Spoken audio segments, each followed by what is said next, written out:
Hey, real quick. This video is recorded from one of my live streams over on Twitch, so if you want to catch me live and join our growing community, I stream 4 times a week. Maybe you can stop by and say like they cut up my jib or something weird like that, so I know you came from here. Okay, enjoy the video. On Pueblo de Nada, I have learned that this is a house of nothing, thanks to Fenfel.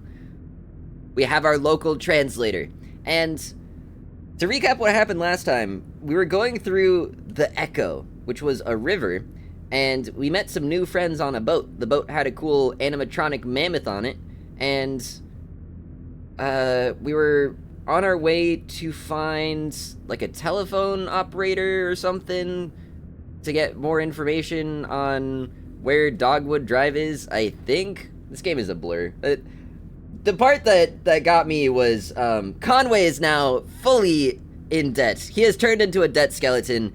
The Hard Times Whiskey Boys have taken him hostage, and he will be making whiskey for all of eternity or something. So we now have Shannon and Ezra and Johnny and Junebug, along with maybe a couple of others. I think there's someone named Carla who's with us from the boat, and then I think the other guy on the boat, I've forgotten his name. I think he stayed on the boat because the boat is like his bestie. He's been working on that boat for forever, and he's still working on the animatronic mammoth. But in the absence of Conway, now that he's kind of stuck in his whiskey debt job, we have to deliver the antiques for him. So we're taking the contents of his van, which we cannot get out of the underground area that it's in, and we're taking all of the antiques up some stairs, and that was how the last act ended. So now we'll see. We're gonna get an interesting introduction to the act, as per usual. We'll see how they introduce us.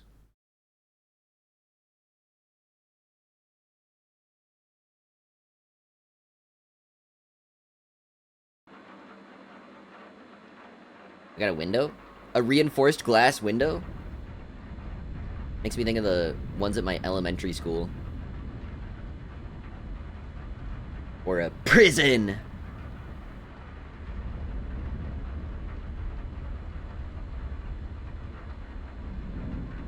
It's an exit door. Okay.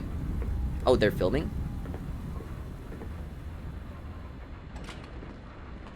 Who are you people? New person. Maya. I'm not late, am I? Who is this person? Oh, that's my internal monologue, I guess. Emily, late for... Oh, sorry, I'm Maya. Right, the traveling artist, welcome. I'm Emily. I work here. Great, Rita says you're the producer? Oh, did she?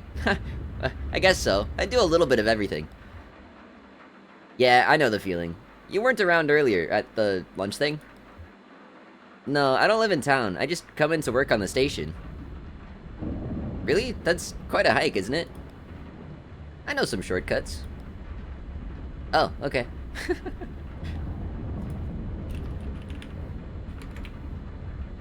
The system, yeah. Hi, Xanthede! I should make sure she's comfortable. So this is Emily's internal monologue. So, do you... No, I'm fine, thanks. I'll just find somewhere to perch until you folks are ready. They don't even know what I was gonna ask! I'm just trying to, you know, start a conversation or something. I've got a lot to digest. Mentally, I mean. Well, and it was a big lunch. But I spent most of the afternoon examining the mounds. The mounds? Oh, the burial mounds? Yeah, that's why I came down here, to see them up close and make some sketches. They're amazing, right? They make me uncomfortable, to be honest. It seems kind of weird to build a town in a graveyard. Yeah, that is kind of weird.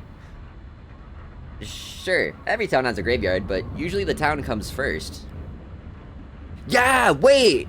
There was a graveyard in the middle of nowhere and they built a town around it? How does that make sense? I didn't even think about that. Maybe there was a town in the past that had the graveyard, and then the town disappeared. And then they built another town on top of the graveyard. Maybe. Okay, I'll check if Rita's ready. You can just hang out back here somewhere. We'll let you know when it's time to come on set. Great, thanks for having me. You too. I mean, you know what I mean. Yeah, yep. Ugh, why am I so awkward with visitors here? Just used to seeing the same 12 people day in and day out, I guess. Whoa, oh my god, new cursor alert. Whoa, is that Conway? No, that's Ben and Bob, working on a project. I like their little doodles. The neighbors are okay? Looks like the ceiling is holding up okay, just the usual leaks. I mean, let's check up on Ben and Bob, I guess. I found that radio in the woods a week or two ago. I cleaned the circuits with rubbing alcohol and left it in the sun. Seemed like it was working okay again, so why are they taking it apart? Oh, did it reset the doodles? Wait, they're coming back, What does it mean? There's a UFO next to me. There's a shooting star, the moon, someone with their arms up. At least the floor is staying dry. My left boot has a hole. Oh, tough times being a producer. See what the neighbors are up to? Have anything to say about that? No. Ceiling? No. Miss you, Cross-Eye. Who's Cross-Eye? Is that a past project? Maybe?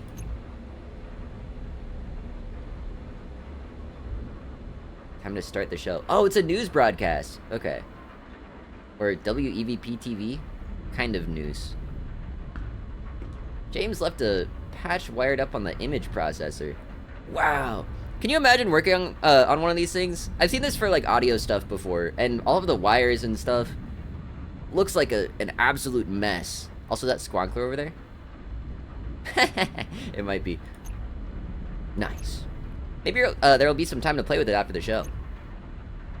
Slow-mo crow. Keeping an eye on the control board. They got a crow employee! He's working! He has a job! Whoa. Keep up the good work, Mo. I wonder what he actually does. I love the little hearts around him. Ah, so cute! The video data bank. The VDB for short. It used to be on the other side of the room, and the couch was in this corner. We moved it here while the ceiling is where the ceiling is least leaky. It's further from the windows too, so sunlight doesn't bleach the labels. Ah, that's smart. When will Squonkler get a job? He's already working. I'm putting him to work. It's hard at work on Yippee Meter. So much of archiving is just playing hide and seek with weather. Serrano! Wait, we know that name. Serrano. How do we know that name? Serrano. Serrano's here to help with the weather report. That should be cool. How's it going, Right Shirt? Happy Friday. Elmo gets a lot more into it when he has some noise to vibe on. Elmo? We know Serrano, but I don't remember from what. Looks like I just made it before the sky broke open. If it gets any worse, we might be stuck in town tonight. Alright, let's start the broadcast. Let's do this thing, Emily. Let's get this show on the road. Okay, ready when you are. How does it look outside? Gross. Yeah, well, I'm not surprised. Saturn is in retrograde. It's the Gatorade. What does that even mean? Yep. Think it'll let up? I guess we'll see what Elmo says. I pour tomatoes! Is Elmo a tomato? Oh. Okay, in 3, 2. Hi, it's Rita. This is your evening broadcast, 8192. Wow, it's really raining out there. Damn, I can hear it from here. We have a few leaks. Put some pots and bowls underneath them. Thanks, Ron, for lending us your extra pots and bowls. I hope you had a good day, despite the weather. Although, it was really nice earlier, right? I had a good day today. I met a new friend. She's gonna join us in about a minute or so. Maybe you saw her earlier, around lunch, Or if you didn't meet her, then you'll meet her in a minute. Or if you met her already, but you still want to hang out, I'm sure there's plenty that we can talk about. Wow, so this is 8192. Is that right, Emily? What is she talking about? That's a lot of broadcasts. I came in around the 5s, so I've only been around for half of them. And back then, in the 5s, let's see, I did Night Noise, and we had the Swap Show, and the Bird Show, and people were just coming in and dropping off tapes all the time, and now, well, now it's just the evening broadcast. But it's not like, I'm not saying we're in decline or anything like that. I love the evening broadcast. I think it was the first show we had on here. Yes, wait, no, well, technically, pushes up glasses. It used to be the morning broadcast. Oh, something changed. And then that drama with the jumping jacks lady. Oh man, don't even get me started on the jumping jacks lady. Until the town council decided to block out the mornings for the exercise show. Yeah, so it's the spine of the station. Or maybe it's the heart? Or is it the skin? What part of the WEVP body do you think this is? Why don't you come on by and tell us about it? We're gonna be here for another 30 minutes or so. Or, if you don't want to brave the storm, you can always give us a call. Same number as always. 270-216-5556. Okay, so we're going to start with a tape. This is an old one. It's one of mine, but maybe you haven't seen it. Should we remember this number, by the way? It looks like a real number. Goes back to Act 4's beginning with the the phone on it, so I can dial this. I'm gonna forget it. It's fine. We don't need it. Or if you've seen it, it's been a while, so maybe you've forgotten. Shit. What? She asked me to queue up her tape on Pueblo de Nada. Where is it? I don't know. It's probably still shelved. I'll find it. Ron mouths, thank you. Alright, we gotta find it. In the VDB. Yeah, 8,192 broadcasts is a lot. Especially if it's one per day, it's been going for a long time. Okay. Maybe it's still in a stack. Emily rotates a few tapes piled on top of the shelf, inspecting labels. To herself, absently. No, that'd be too easy. We should put this all in chronological order. Although, I guess it's hard to remember, sometimes, the order of things, and some of these tapes were made at the same time, or we started one video and then started another in the middle, and then came back later, and time is out of joint. Yeah, you're telling me I'm playing Kentucky Route Zero and you guys keep jumping me back and forth between different time periods. Cut me some slack! It's like sweeping a beach. Oh, wait a minute.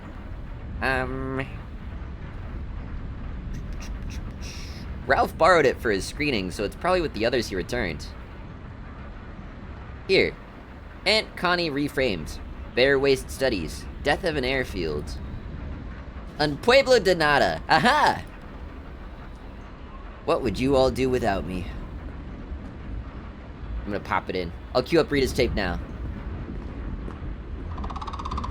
Here you go, Mo. Hold off on playing this until Rita's done setting it up. Thanks, babe.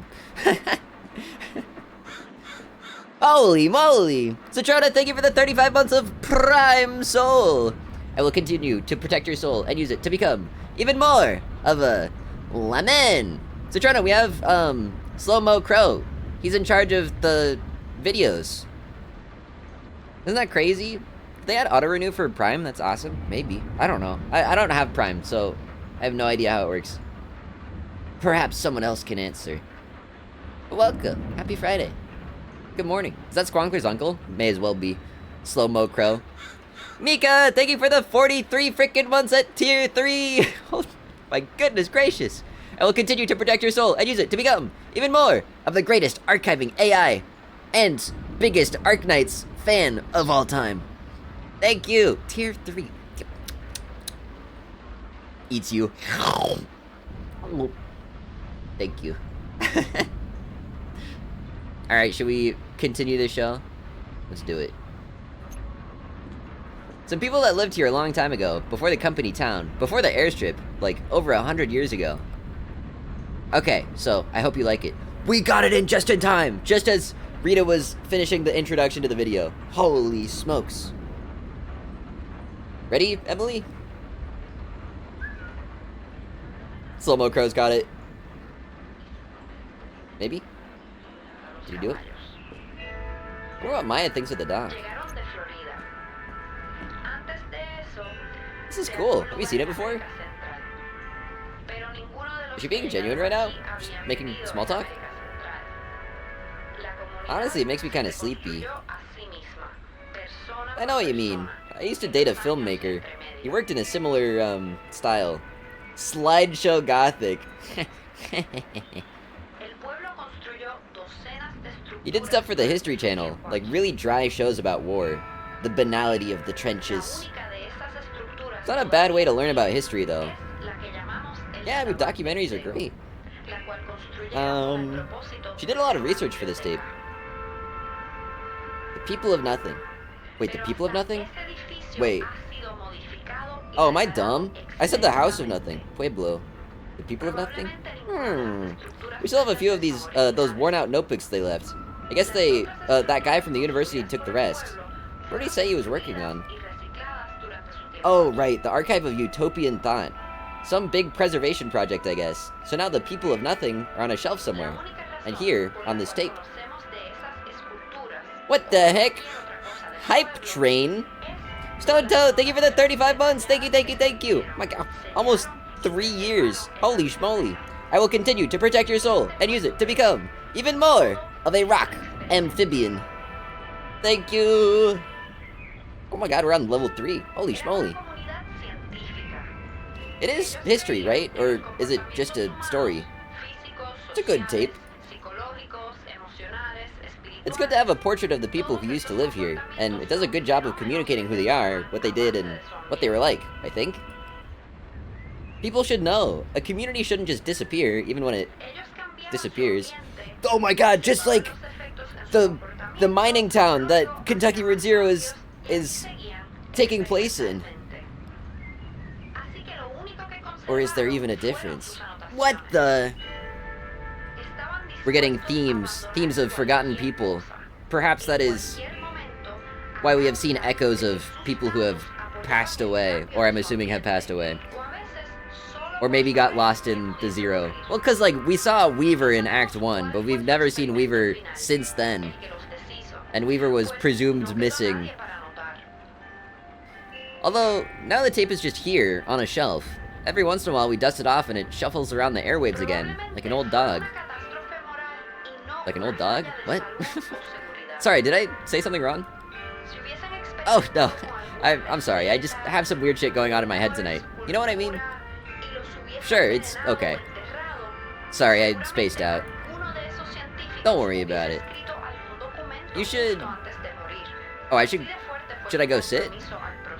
Yeah, it's almost over.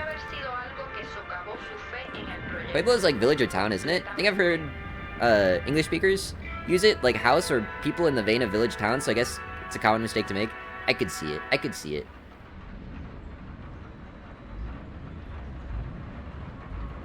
Next up is Maya's interview. I studied French. I don't know a lot of Spanish. So where are you staying tonight? Here in town. Wow, personal questions. So, what hotel? What room? Oh, good. Yeah. Even before the storm came in, I thought it'd be nice to get some rest before the long hike back to the highway. Ron offered his loft? What? He said I could sleep in his loft. Oh, honey, he's talking about his barn. Ron, nobody wants to sleep in your barn. It's not haunted. Okay, but it is haunted. Bob got some pretty clear voices on his tape recorder. He wanted to have a seance, but couldn't round up enough brave souls to go all the way around the table. You'll stay at my place. Oh, thanks. With that storm coming, I should probably find somewhere to stay out here tonight. Do you think me being Emily, am going to stay at Ron's barn? Last time Bonnie got a shiny and a legendary in one Prollermon session. It was fucked up. That is messed up. Also swearing in the VOD. Oops. Actually, there was already swearing in the dialogue. Sorry.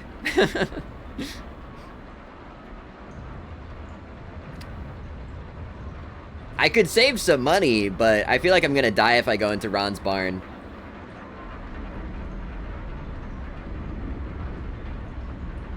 And the studio has leaks. Well, like, it's kind of cozy in here. I'll sleep in the studio. Ideally. Do you need anything? Actually, do you have an extra toothbrush? It'd be nice to sleep under the stars. Are we getting romantic now when it's pouring outside? I think I do, actually. Yeah. Oh my god. I've been in the woods, you know. Right. I actually used a twig this morning. I kind of chewed up one end. No stars tonight, though. Yeah, because it's freaking raining, you goober. There's clouds. I've done that. Have you guys ever used a twig to brush your teeth? I could see it being like a toothpick, maybe, if you sharpened it. But... what? Really? I'm disappointed. I thought I invented it. Even better, you can chew on some pine needles. Really freshens your breath. I mean, it's not perfect. Wow, that's roughing it. Just close your eyes and pretend, I guess. Do they know we're rolling? Oh, right, exactly, and even then it's just not the same as real toothpaste. Waving. Oh, okay. Hi, so I hope you enjoyed that video. Like I said, that was from, like, it's several years old. I can't remember exactly. I enjoyed it very much. Oh, thank you, Maya. Pine needle tea is actually pretty good. I gotta see if I can find any at the local tea shop. They got a lot of stuff. I tried some tea over the weekends that it had sarsaparilla in it, and it smelled like root beer, unsurprisingly. It didn't taste like root beer, though. It was very minty. It was the strangest, like, mix of sensations, or senses. You could smell root beer, but taste mint.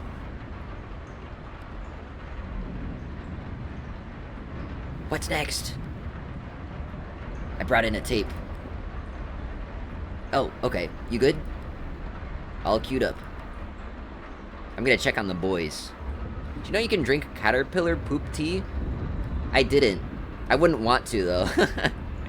Maybe they're talking about pine tips? Maybe? Oh, Slow-Mo Crow's kind of messing with the video. Hey, you know, he knows what he's doing. What are they doing? Ben and Bob are seated on the couch, poking at the electronic innards of a radio. So, then it won't mute while it scans between stations. Okay, because that's where they live, right? No, you just want that constant static noise. Right, the noise. That's where they live. They don't live anywhere, dude. They're ghosts. Okay, why does it matter where you tune the radio? It's like soil in your garden. You need rich soil, right? Mashed up, rotted leaves and stuff, like compost. Oh, hey, how's the show? Ben has something stuck in his beard. Oh, you know... it's a piece of food. He's probably saving it for later. Maybe it's a leaf? Pretty good progress on the ghost box. Maybe he did it on purpose, like a beard leaf garland. But it's only one little accent leaf. Scans constantly. I hope nobody tells him. It's so mean. And play it back later. Hey, you've got something in your beard. Nah. The radio crackles as it scans rapidly across the spectrum. Snippets of voices mixed with colored noise and unfamiliar interference patterns. Did you hear that? That was definitely a voice from beyond the grave. Sounded like, I clearly heard Dogwood in there. It's one of the main characters speaking through the zero. Oh my god. Yeah, kinda sounded more like Frogwood to me. We know it's Dogwood. What the hell is Frogwood? Man, I don't tell the ghosts what to say. Did you hear that, Emily?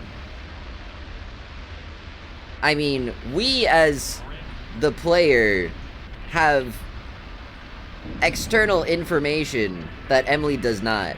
I feel like Emily would not say must have been Dogwood, but we would say must have been Dogwood because we know about Dogwood Drive. I think Frogwood is funny, and I personally think Emily would encourage them to lean into the Frogwood thing. So I'm gonna say it did sound like Frogwood. Frogwood, clear as a bell. I guess it doesn't matter. The ghost voices don't really come out until you play back the recording later. They only exist in recordings, like a copy without an original. A mirror reflecting something that isn't in the room. Eerie. Like the mounds. The burial mounds here in town? You think they're haunted? No, or sure, probably, but I meant they're like the reflection. The people who made them lived hundreds of years ago. That whole society is long gone, and now we just have these lingering echoes, without any trace of context. Yeah, that is kind of eerie. So the ghosts speak and we can't hear it, but the tape recorder can hear it? Is that right? I don't know. Sometimes I think it's more like the recording itself is a ghost. Like, that's what ghosts are. Recordings of events that didn't happen. When something keeps leaving new marks even after it's gone. False memories. Whoa. So they're saying like the ghosts have a life after their body is gone, and they create false memories of things that didn't happen? Whoa! Interesting interpretation of ghostliness. I haven't heard that before. The bowls on the floor are getting full pretty quickly. I hope somebody is planning to empty these. Somebody else. Town looks really empty in the rain. I wonder if that's true in cities too, if rain makes it look all empty. In Seattle, not so much. I'm trying to remember. What's a big city I've been in when it rains? Seattle. Oh, Chicago. Okay, that's another one. Downpour on Western Avenue. We took shelter in a gas station. Does it just look empty because everyone stays inside? No, there's something uncanny about a town in a thunderstorm. It's like a reanimated corpse. Ugh, more leaks. This is not sustainable. They be getting snow in Chicago? I bet, it's cold up there. It's Ron's big moment. Let's go, Ron! So, okay, Ron, anything that you want to tell us about that tape? Everything on that tape was wild. You see him do his little, like, hands movement? It's like the SpongeBob imagination. Really? Everything? Wild stuff indeed. Even the horses? Everything on that tape was wild.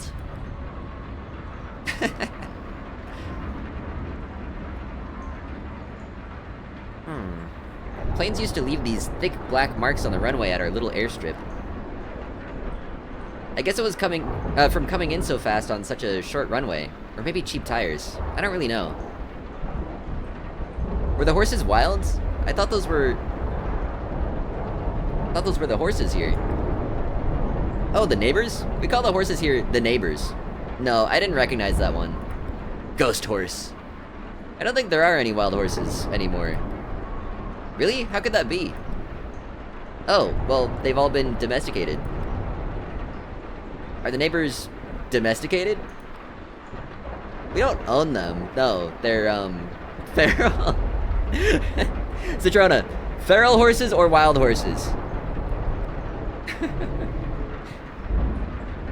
The tracks would bleach out in the sun, but then, the next time it rains, they'd appear again as oily after images in the runway.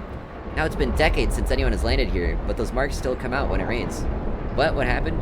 They're talking about how all horses have been domesticated and there's no wild horses anymore, but since the horses here, which they have called the neighbors, were probably domesticated but aren't owned by anyone, they call them feral. There's only one true species of wild horses left.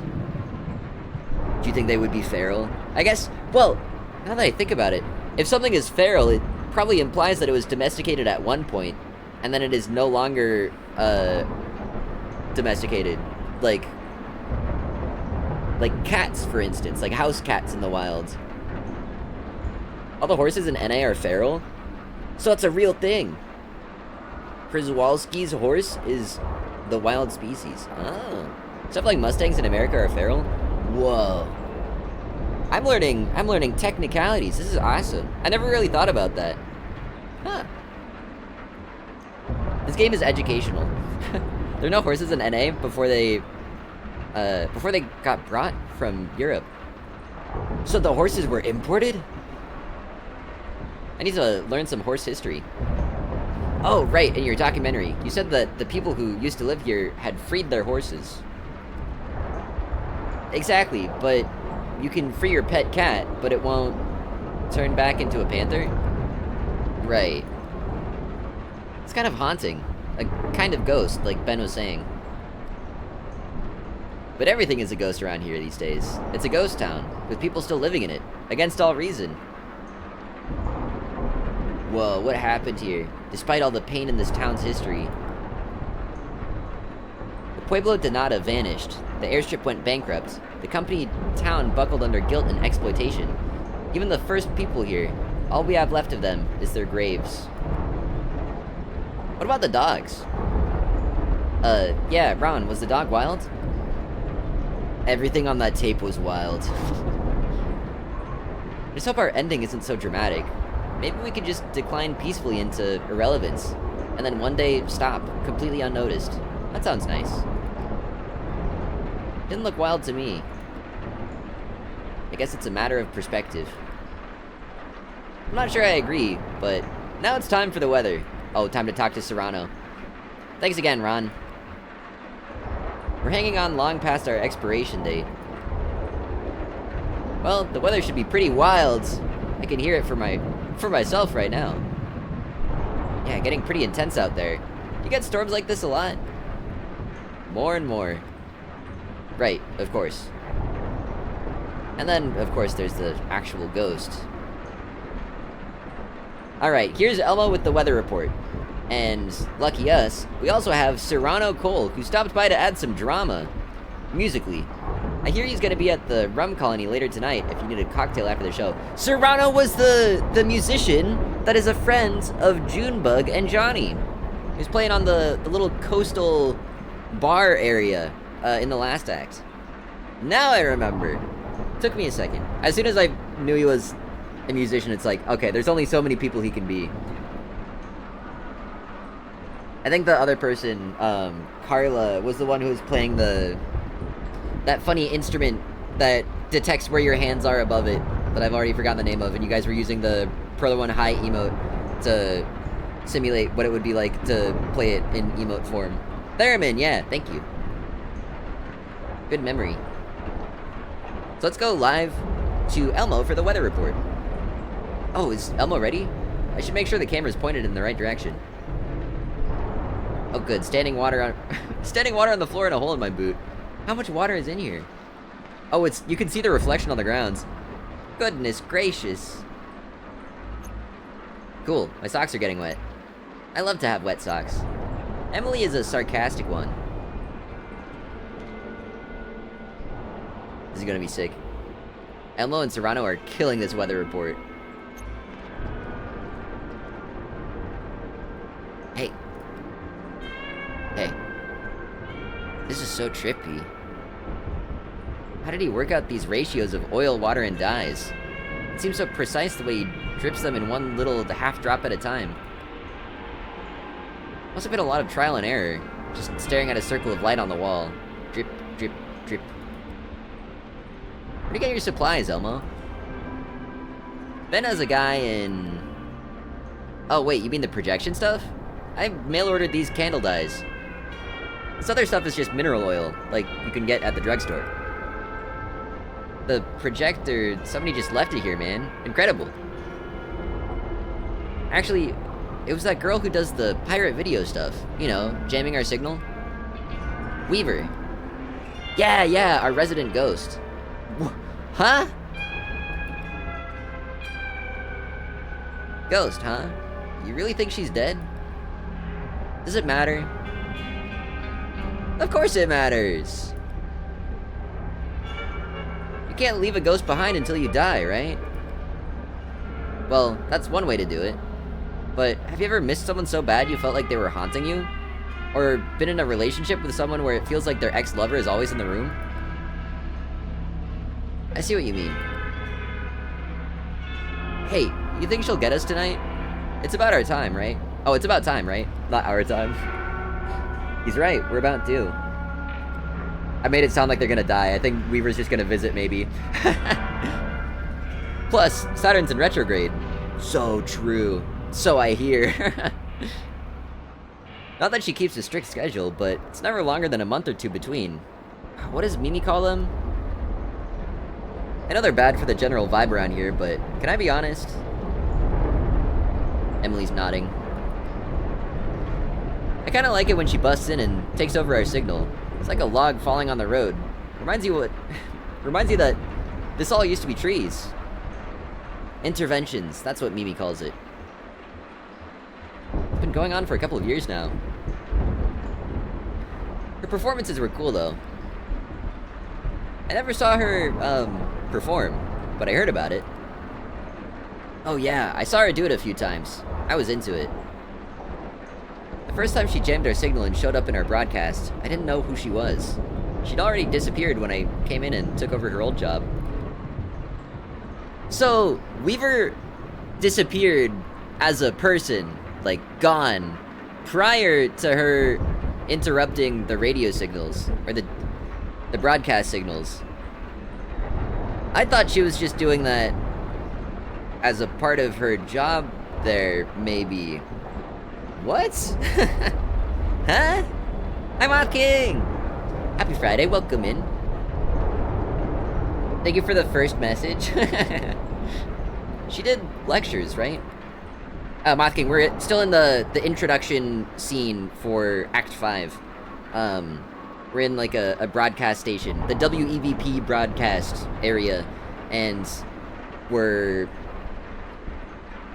talking about how Weaver interrupts the broadcast, and it was after she vanished. So Emily has sort of taken Weaver's old job as producer. Yeah, you could say that. I thought of them as storytelling sessions. She talked for hours and shuffled through slide after slide of shapes, numbers, and weird constellations. Who knows what any of it meant? Everyone was so excited and confused and scared a little. On the defensive. They still are. This was her projector. Right. I don't know where she got it, though. It still works really well. I got a spare bulb at a resale shop, but I haven't had to use it yet. It's strange. I never think of what she's doing as hostile, really.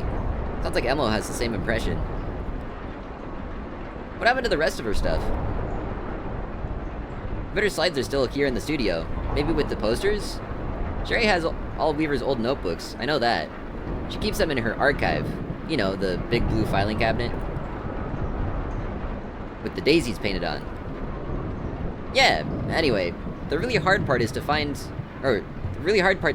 is these two pieces of glass. They have to be paired very precisely. I had to get these from the clock store over in Glasgow. That's where they come from, clock faces. Thanks for the tips, dude. Anytime, dude. This weather broadcast is crazy. Do you think people can actually get information from this? It looks awesome, but I'm getting more of an art vibe from it. Oh, there's rain. Looks like the ceiling panels are swelling a little. Oh, we're doomed. Is that really happening? Are we about to get drenched?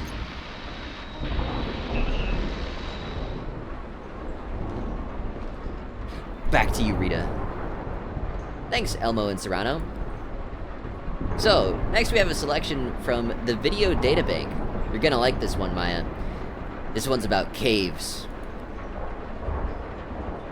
Oh my god, you added the command for it. Awesome. Proller 1 Theremin. That's good. Ooh. Yeah, local caves. We play this one a lot. It's pretty cool. But we have a phone call. Should we get it now, or should we wait? We'll get it now. Okay. Hello, WEVP. Please be a ghost. Please be a ghost. Please be a ghost. Please be a ghost. Hey, Rita, it's me. Jeff with the, remember you called me, it's Jeff with the G, but the first time I got in there, you called me G off by accident. You know, I still remember that. So you can still, but it's Jeff with the G. It's Jeff with a G, not G off. Just like Panda that shows up from Maury's community. Some regular panda. I had that question of him the first time I found out his name. I was like, is it Geoff or Jeff? It was Jeff. Kind of sounds like the tourism guy.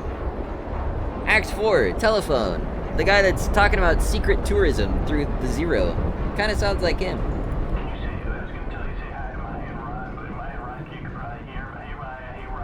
I like the way he talks. Hey Maya, hey Ron.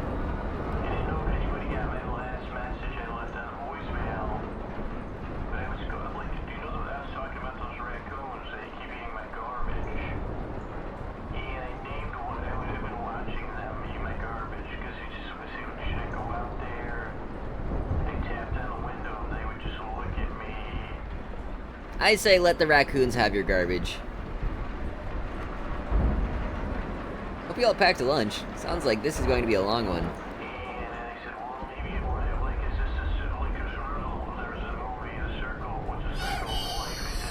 He is offing his G.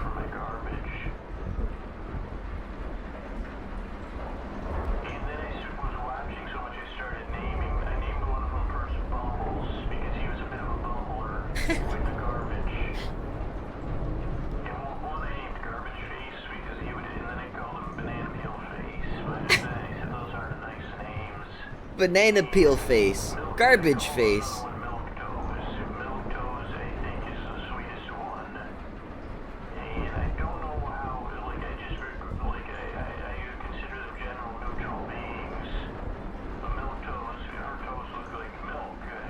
I want to listen to the rest of it, but there's no subtitles for it. It should be okay if I wander around a bit. I think it keeps playing. Oh, there it is.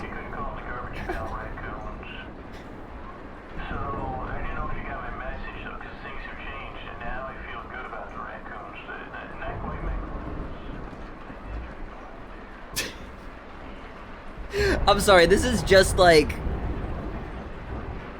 the Valentine's visual novel. Last year's Valentine's visual novel. Talking to Squonkler. Hey, babe.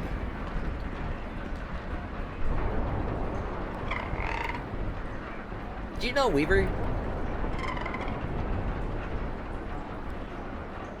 Oh, really?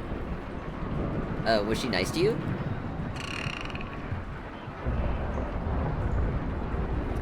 Seems like it. Well, that's good to hear. You make her sound so normal. Talk to anyone else and it's like she had a second head. One of our little mysteries, like the out-of-towner. Hello? Oh, really? Did you know him well? What do you know, Slow-Mo Crow? Wow, I had no idea. What happened to the out-of-towner? Did the dude get murdered?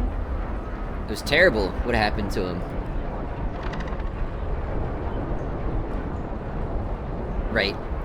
Justice someday. What a waste. Sad. The out-of-towner had to have been murdered. Well, have fun. I'm gonna see if Jeff is done.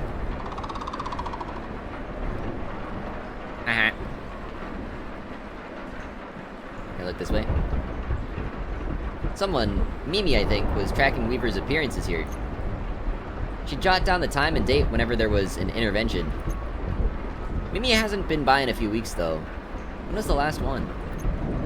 Let's see what the notes say. So something about the WEVP broadcast place station.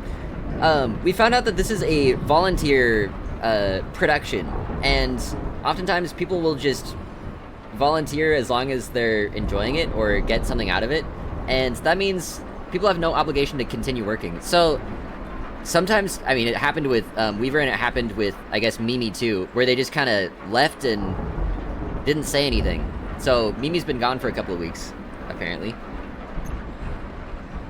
Oh, wait, she just wrote times, not dates. Well, that's not very helpful. They're all at night. I guess that's a pattern. Oh, and here's Ron's recipe for mac and cheese. 6 cups of milk? Decadent. 6 cups of milk?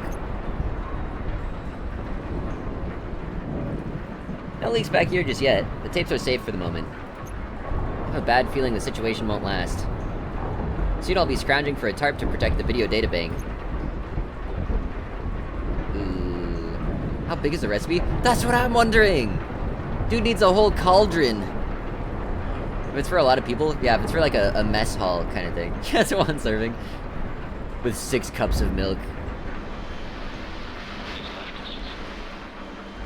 The couch is getting a little damp, but Ben and Bob don't seem to mind. Does it look damp?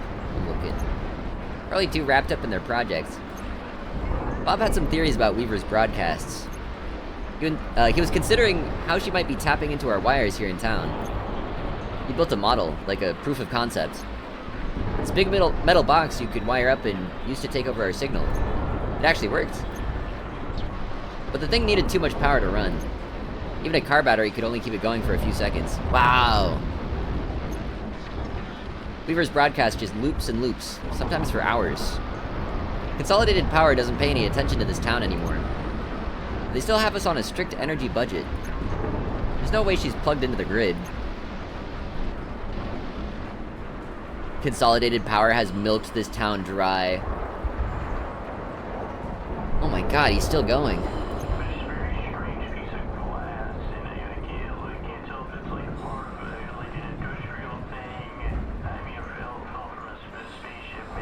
Ron is asleep.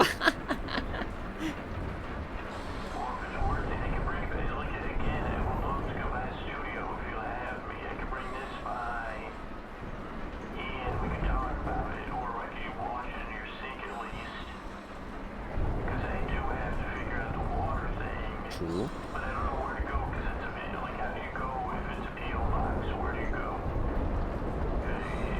They don't have it like that. Their number again is like those that I keep pressing 0 and it doesn't. Zero mention. Oh shit, the line's dead. The phone lines are such a mess up here. Hello? Was that the storm or was it the damn phone lines? Man, they're really flaky. Business as usual. He has a really soothing voice. That's Jeff. He's a regular caller.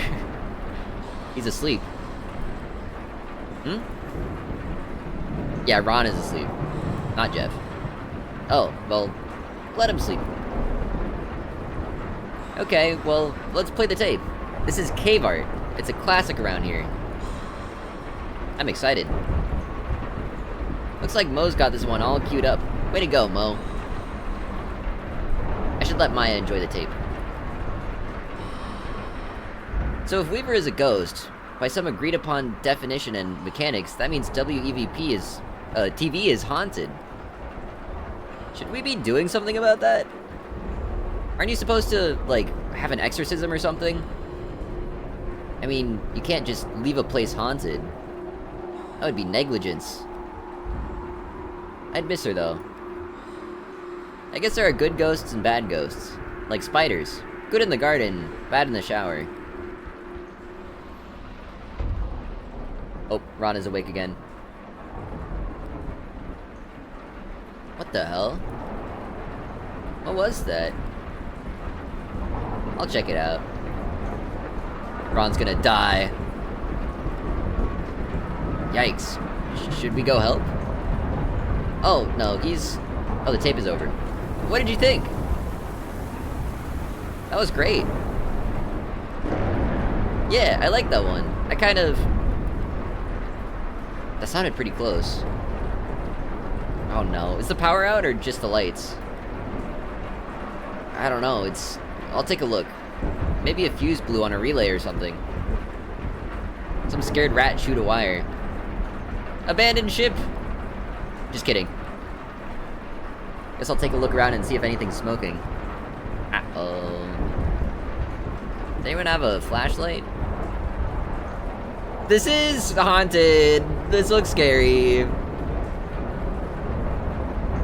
Phones are dead. Yep, checks out. I think this is how we progress to the next part. I'm gonna look around first. Is that a... No, of course not. Lightning flashes in the dark make it look like a slideshow out there. My summer vacation in the ghost town. They're still picking away at their projects, in the dark, as the storm bears down on us. So, what else is new? That's this whole town, just whistling along, on its way to the grave. Okay, little pessimistic. Poor thing, she's soaked. Nikki, are you having trouble with... Oh, I spoke too soon. I thought your power was out. Yeah, it just came back on. Weird. Good, though. You made it, in the storm. Oh, I'd never miss the evening broadcast. To be honest, it's the only time I get to share my work. What? Nikki's still carrying a torch for the out-of-towner. Sure, of course, that's great. What happened with the power? That was weird, right? The power? Oh, it seems like a normal kind of thing to happen in a storm. Yeah, you're right. I just have an eerie feeling tonight. Well, you know, Saturn's in retrograde, right? Everyone here is on their astrology game. It sure is. Well, ready to go? Ready. The ceiling is falling apart. Doesn't bode well for the roof. Yeah. Some of the studio wiring is in puddles now. That's bad. That is dangerous, yeah. Nobody else seems concerned about it. Okay, I'm just gonna pretend I didn't see that. Oh no! That's negligence! We're doomed. Now we enter the cultural section of tonight's program. Did you fix it? Just came back on its own. It'll take a second for the equipment to warm back up and we'll be on the air again. Spooky. It's a disaster out there. The neighbor's barn is basically underwater. Wow, so just completely... Yeah, just completely flooded. I passed Ron on the way in. He's going to take a look and see if there's anything he can do. Will they be okay?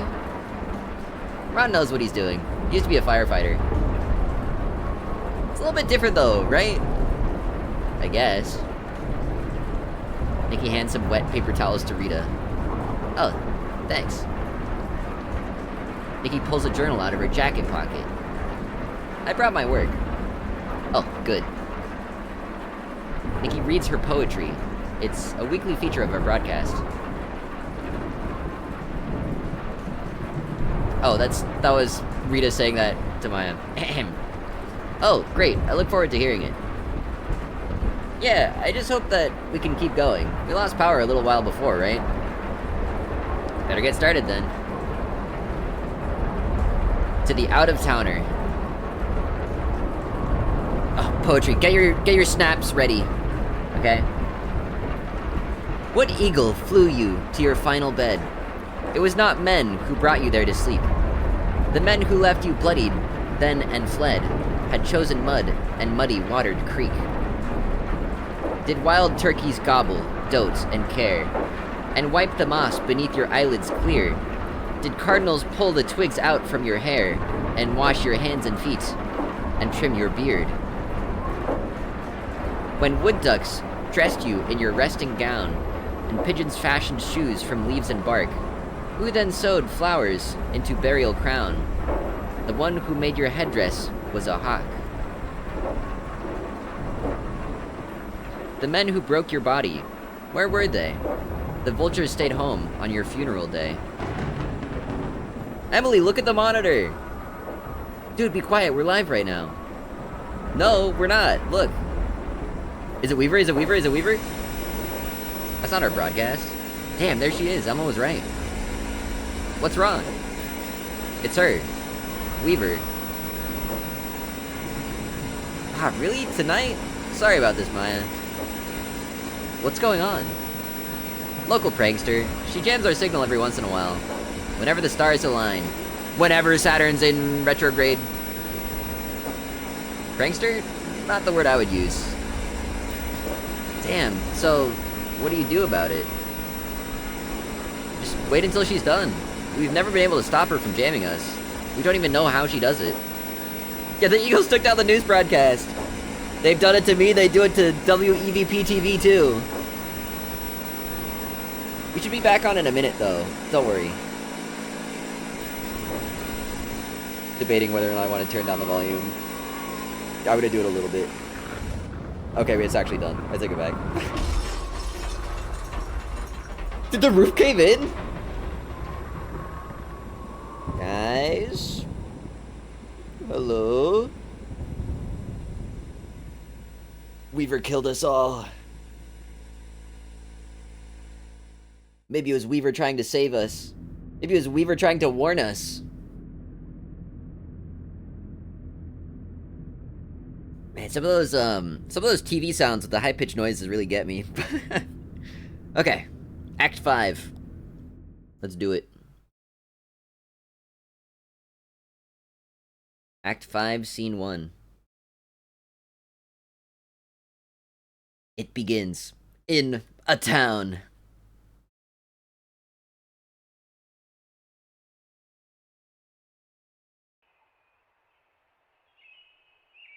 What am I looking at? Oh, it's flooded. That's the barn.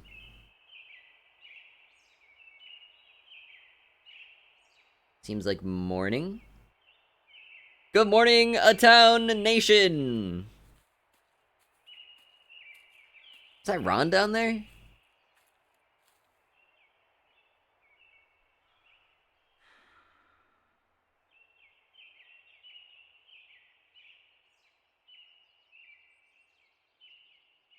Horse check. I don't know if that horse is alive. Oh, okay, we have the usual characters again. But that kind of looks like Ron, maybe. That's everything, right? I'm afraid you carried more than your share. Nah, I'm used to it. TVs are pretty heavy too. Shannon is drunk. I almost forgot about daylight. They've been underground for so long. They've been in the cave. The sun is shining. The birds are singing. The flowers are opening. I'm going with the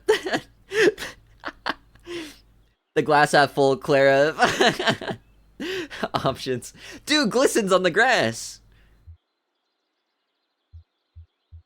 May I use your phone, Miss Shannon? Ezra's like, you got any games? Aw, who are you calling? I was gonna call Julian. Yeah, there's thinking. Okay, they knew where it was headed. Thought you might have some games on there. I want to call Julian. I want to talk to the big eagle. I was gonna call Julian. Who is Julian? My brother. That makes the answer easy. It makes it sound so normal. Julian is literally a gigantic eagle. Like, larger than a school bus. Dude can carry everyone at once. I don't know how it makes sense. But it does. That's just how it is. I don't want to haul this stuff any further until we know exactly where we're going. This is a Timo quote. This is something Timo says. I'll scout ahead. Okay, holler if you need anything. Is Ezra gonna run off? We walk around? I'm playing as a cat? What? What am I following? What is the marker? We don't have the horseshoe anymore. Wow. Waffles for any weather. I'm down. I can't go in there. Can I talk to anyone? Oh yeah, what's this?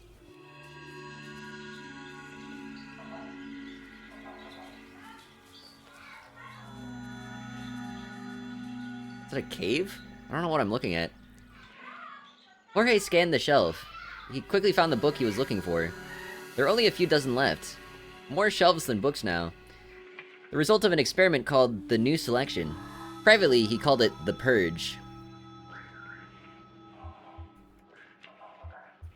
Oh, I have to click on stuff. Nice. But only privately, in small groups of reliable complainers. The unspoken rule was to hold back criticism as long as possible. Experiments needed time to unfold naturally, without the interference of doubt. Jorge would have preferred to complain more freely. I'm gonna click on interference. Fraser composed and executed experiments just like any other community member, but his experiments had a scorched earth quality. They were all destructive. He moved from one area of community life to the next in search of excess to cut back. Lately, he's turned his scythe to the library. The New Selection meant decimating their store of books according to Fraser's own inscrutable criteria. Now we are guaranteed something vital every time we take a book from the shelves. No more time lost to printed chaff? I hate to say it, but this sounds kind of familiar. Fraser's colorless voice echoed in Jorge's mind. He felt like spitting. Instead, he tucked the book under his arm and set off for the woods.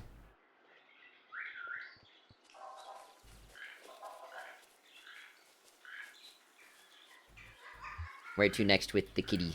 Wait, what is this? What was that button?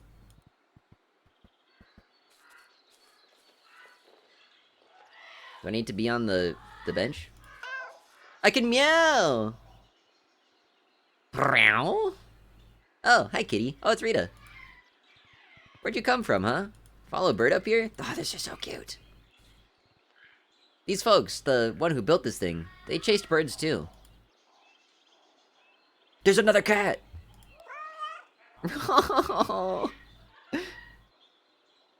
Really? Really? That's what they wrote. They followed some migrating birds up here from Central America. Somewhere up to Florida. And then here. I think one of my favorite parts about this game is how much you get to talk to animals. Skeptical meow.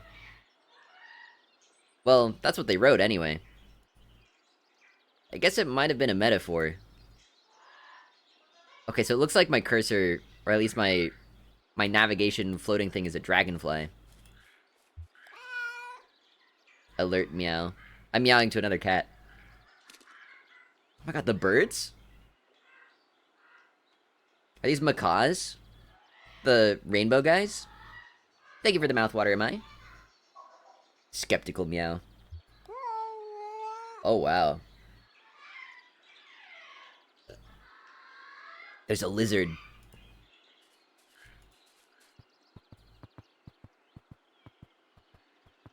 Hearing a cat howl like that is scary. That's a cat in distress.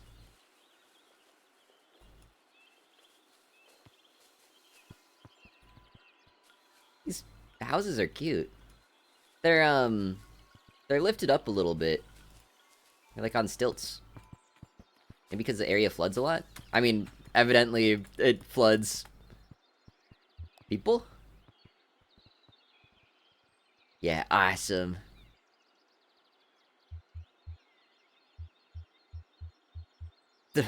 They were beautiful animals? Were? Who died? I'm gonna go with the Ezra route. What kind of fish are those? They're goldfish. They eat algae and mosquito eggs. Very helpful. Sounds like a good job. Beats working for the power company. What brings you to town? We're just dropping something off here.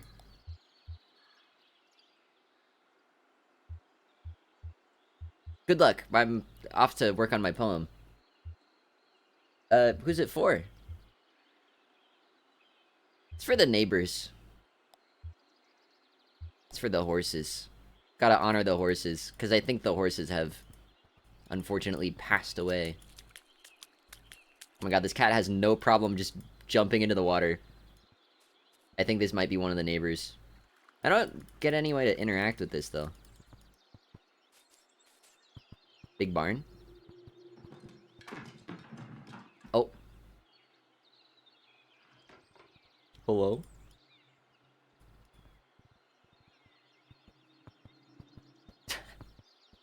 You can kind of climb up inside the barn, but there's nothing to do in there. Splash, splash, splash. More people. Who are you?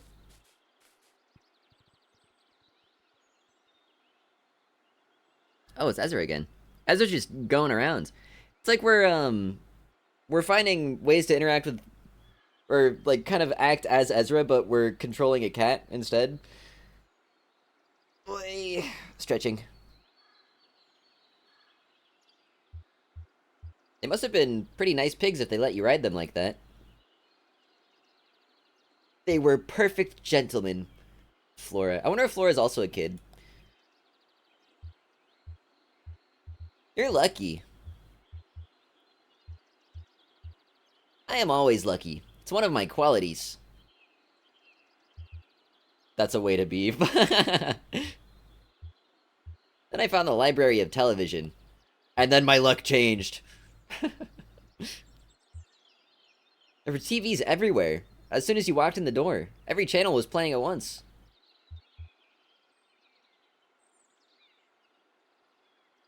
I had one eyeball pointed at a cooking show and the other at a crime show.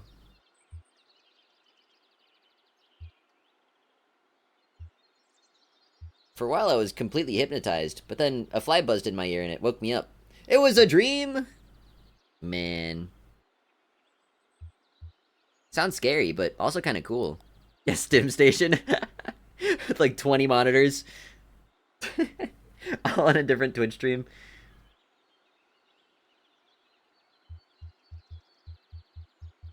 New friends? Question mark? Exactly, I'll take you there anytime if you want.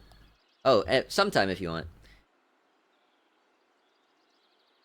Whoa. Did I tell you I discovered the place where all the garbage goes?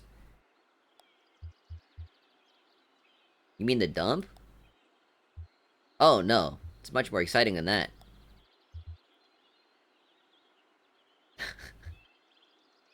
What they do is they take some water out of the ocean and replace it with garbage. Someday the ocean will be nothing but garbage. The fish will learn to breathe garbage, and we'll learn to drink it. We found a big garbage patch in the underground's lake that was connected to the Echo in the last act. I wonder if this is referencing that a little bit. I got to ride in a big truck and a tugboat. Then we both had quite an adventure. I think either way, Ezra's gonna run into Flora again. I'll say, well, maybe I'll see you at the museum sometime. I bet you'll see me sooner than that. I guess this is the final act, isn't it? Can I look at the bell? With a capital B? Splash, splash. I don't think there's anything for me to do over there.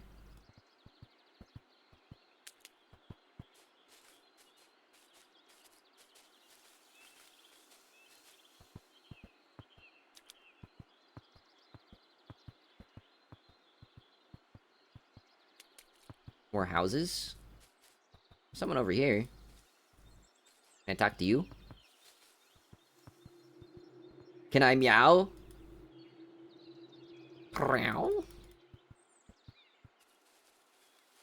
Meow.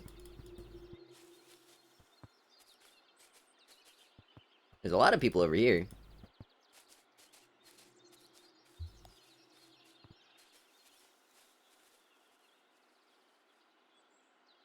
They kind of look like ghosts.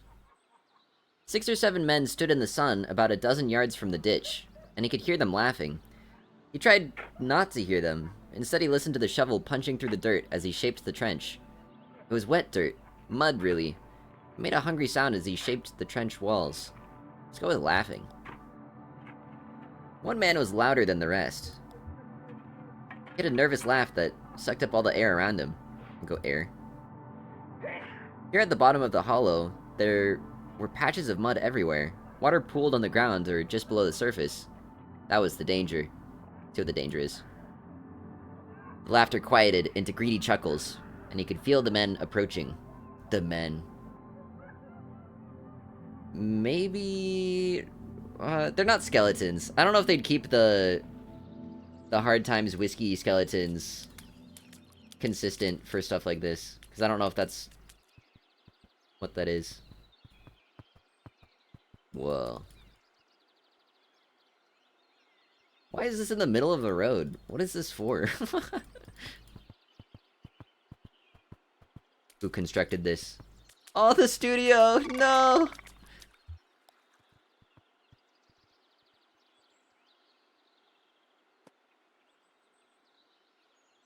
Elmo gave Rita a tour of the cameras and wiring.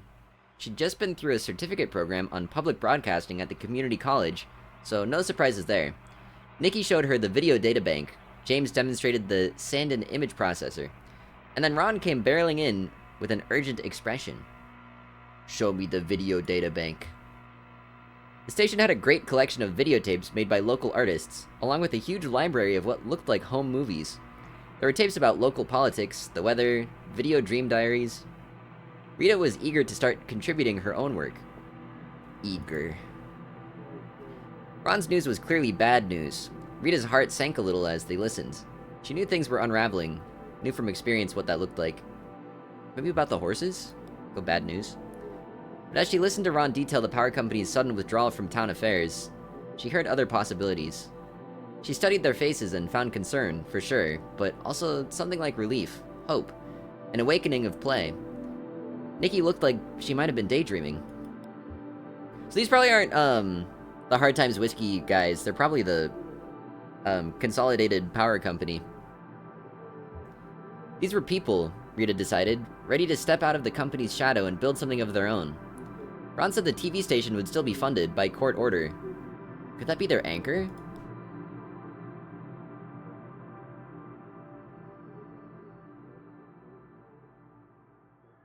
Hey. Can I talk to Slow-Mo Krill? Let me meow.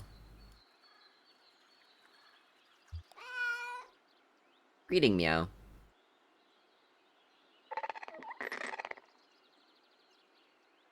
Am I making a friend?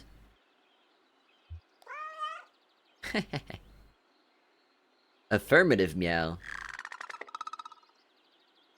Whoa. Again.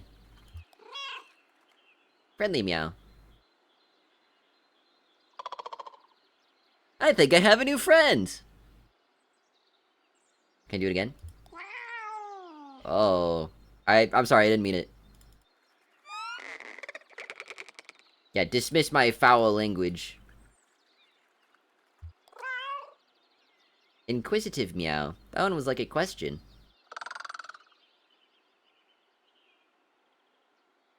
Okay, one more. Doubtful, meow. Sassy. Goodness gracious. So sassy. There's an airplane over here. Maybe not an airplane. Like a glider of some sort?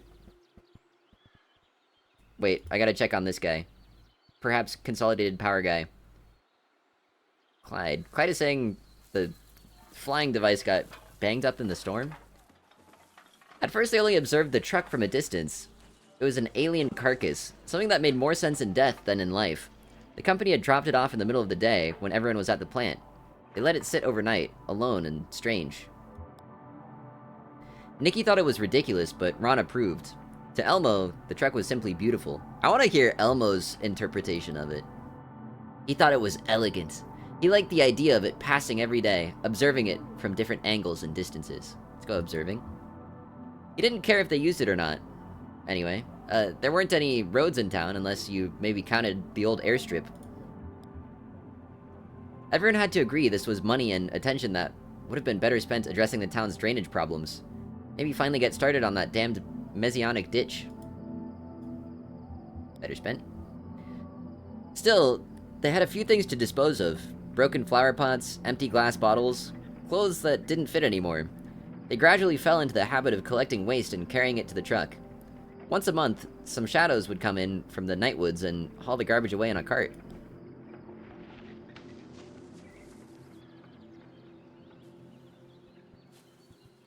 What's going on here? Are we going flying? I'll have her up and running again by this afternoon, I'm sure. Can I fly it? Well, how's your upper body strength? It's good. Really good. This old girl is operated by pulleys. I mean, 100% mechanical. Well, except for the throttle. I could do that. I admire your confidence, young man. Yep, just a little bent metal. I'll have her skyworthy again in a matter of hours. Wow. I've been doing this a long time, kiddo. Whoa.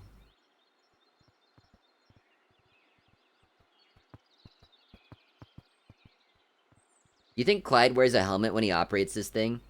Because, like, real talk, if you're getting in the air, and you're flying this, if you crash, you're a goner no matter what. So, would the helmet really be necessary? Oh, but then again, you need goggles, so you can actually see. So maybe a visor on a helmet would be important. This looks like glamping. Well, minus the tarp to cover the holes, but... It seems cute. The houses on the hill.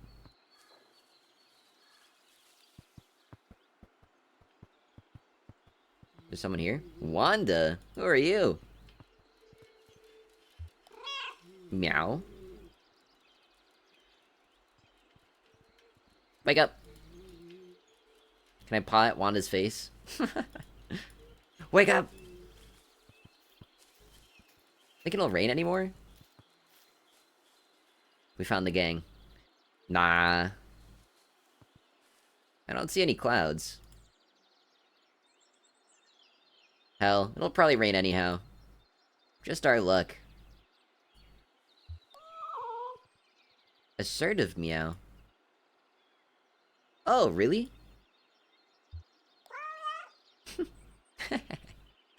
He thinks it's going to rain again tomorrow. Nah. I don't know, man. Animals have a sense for the weather. I'm gonna have to start asking Twix about the forecast. Like, Twix, should I go for a walk today?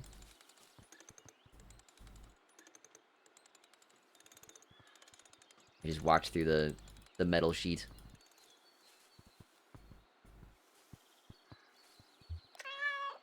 There are a lot of cats around here. What? A croak inside the smoker? Is there a frog in there? Yeah! The frog is gone now, though. Sally smells rotten. Blech!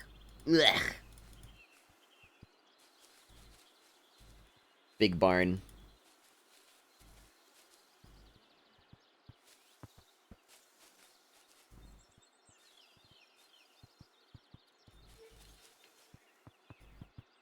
I can look at this. Perhaps another dialogue? Yeah.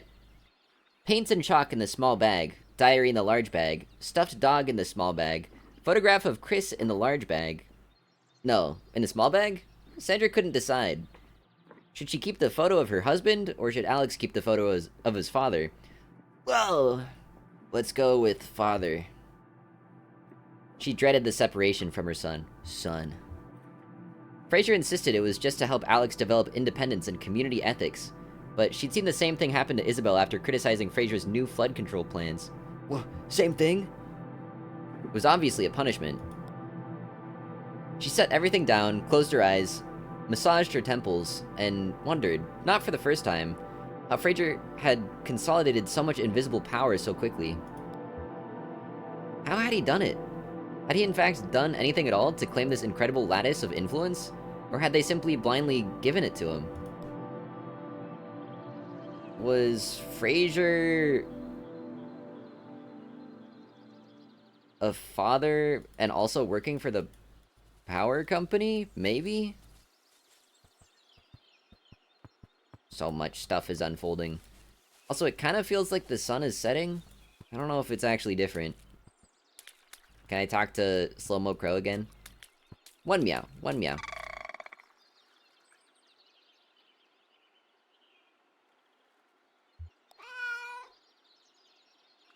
That is all. Yes, chase the ghostly dragonfly. I already looked at the thing that was there. Does this do anything yet? This looks like it would be an entrance to a new area. This looks like it should lead somewhere. I don't think it does, though. I keep going through it. I'm getting superstitious about it. Look at this cat gallop. It's for sure a liminal portal. Yeah, it has to lead somewhere. It has to lead to another dimension. It probably goes to the 0. Oh, there's a dude. If you find a shadow guy, you have to talk to him. Oh, maybe not. Okay. Never mind. I already did that one. Like, Spirited Away? Oh, yeah. I could see that. Hey, wait a second. The macaws are now crows. What changed? What's going on? Are the crows being territorial? Oh, here we go. Sup? No? Okay. I think Ron is dragging the horse somewhere.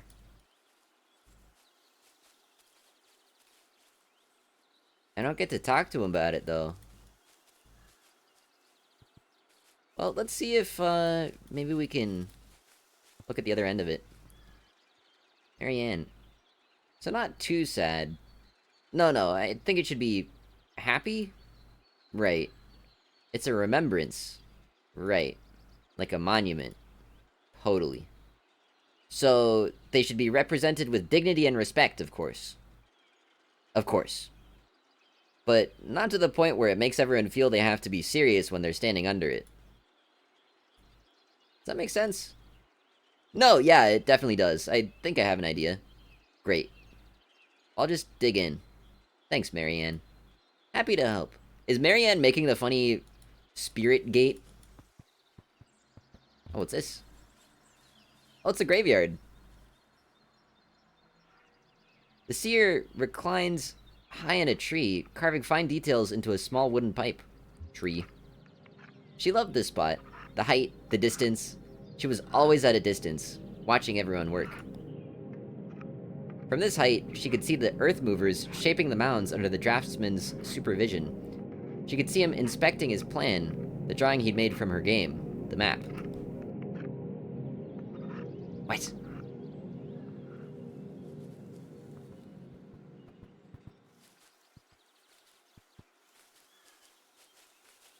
Let's go over here.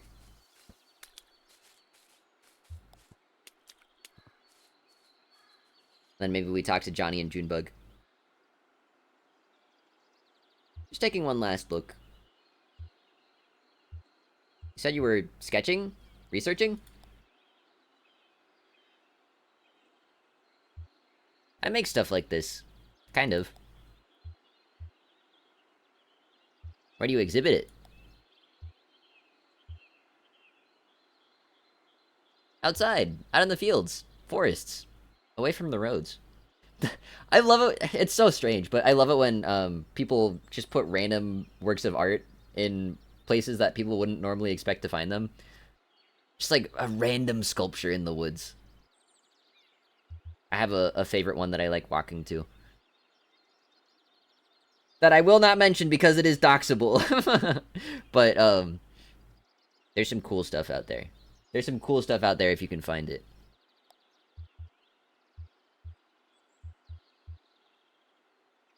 Why did they build this huge dirt spiral?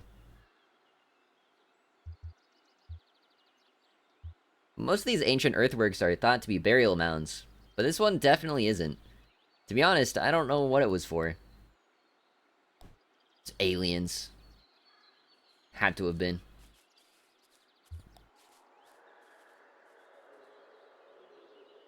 Junebug and Johnny strained to hear the noises coming from the well. It's like two people talking, but not to each other. I gotta let Twix out. One moment.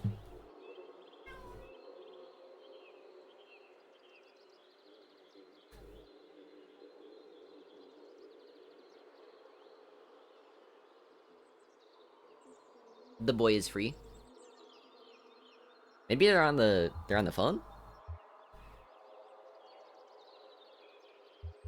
Johnny shades his eyes with his hand.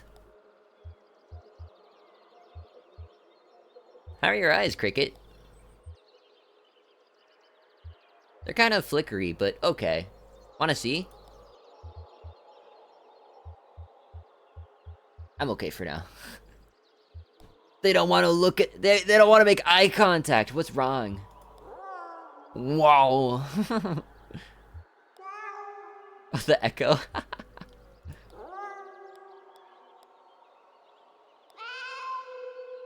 Wow. Incredible acoustics.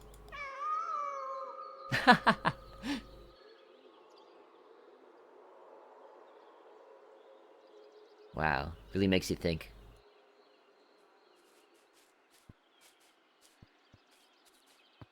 These are all of the antiques from the van.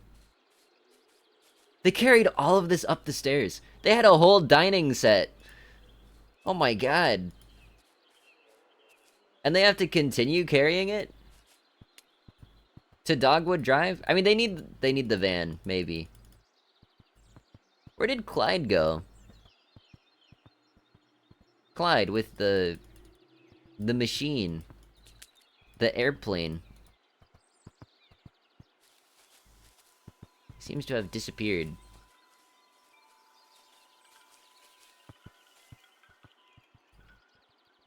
I don't think there's anything I can do over there. Just always looking for these guys, but I don't think that's one I can talk to.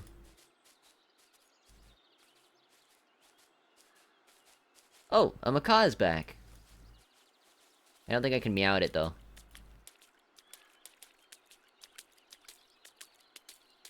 Ron check. What's up, Ron? Nothing. Okay. Barn check. It's loft time. I don't know if there's actually anything to do up here. I can't see in there anyway.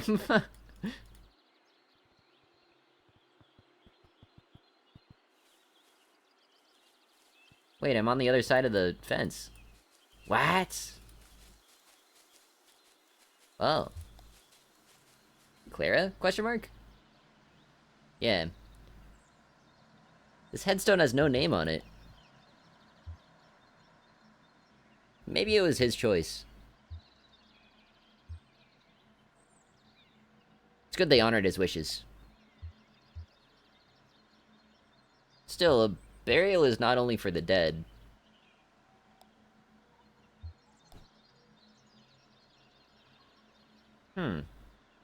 Interesting.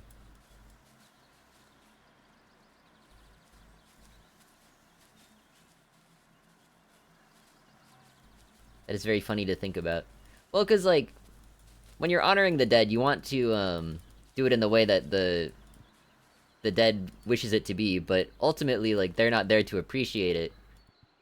But the people who do it for the dead are the ones that benefit from it, and they will feel better about doing it if they can honor what the dead wanted. Dude, there's so many layers.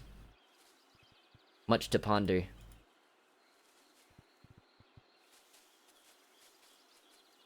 Good morning, Fuquamity Nation! Fuquamity, look, I'm a cat.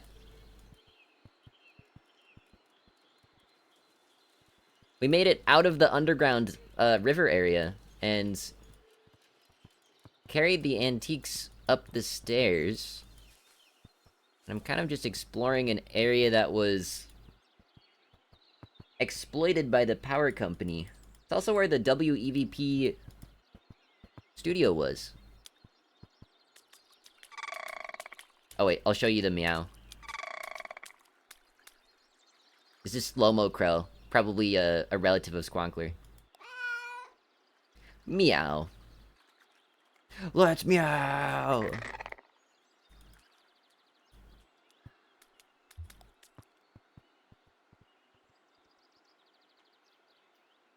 Well, the mailbox says 5 Dogwood Drive. Is there any mail in there? Wait! Ezra, that's a federal crime! You can't take someone else's mail.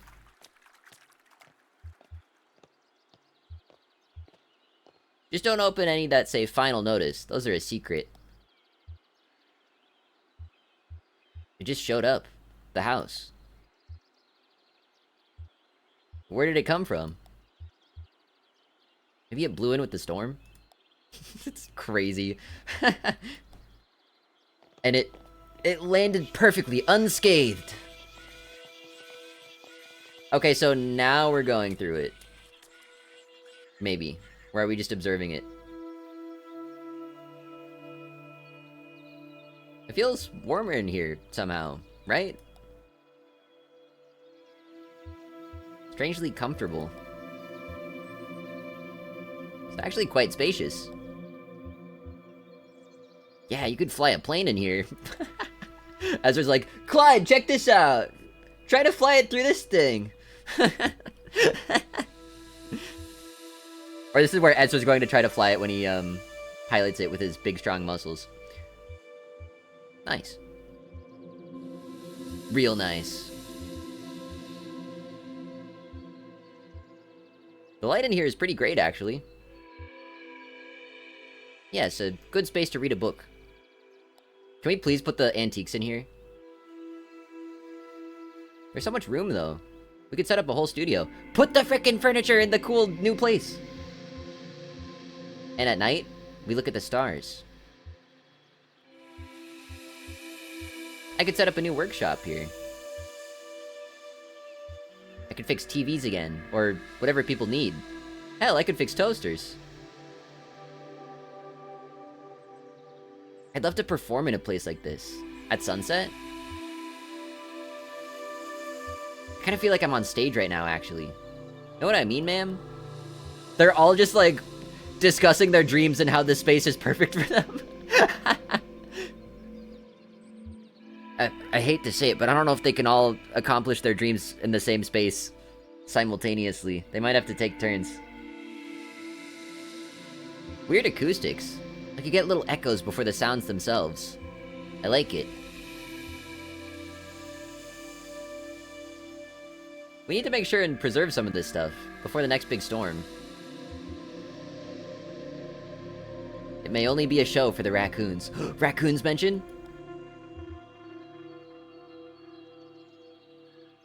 I'd like to see that. We saved what we could.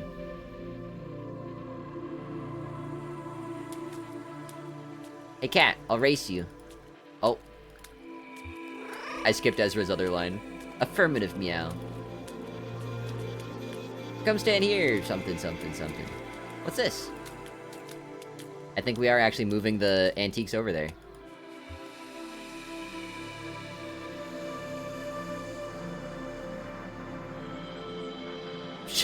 She watched him.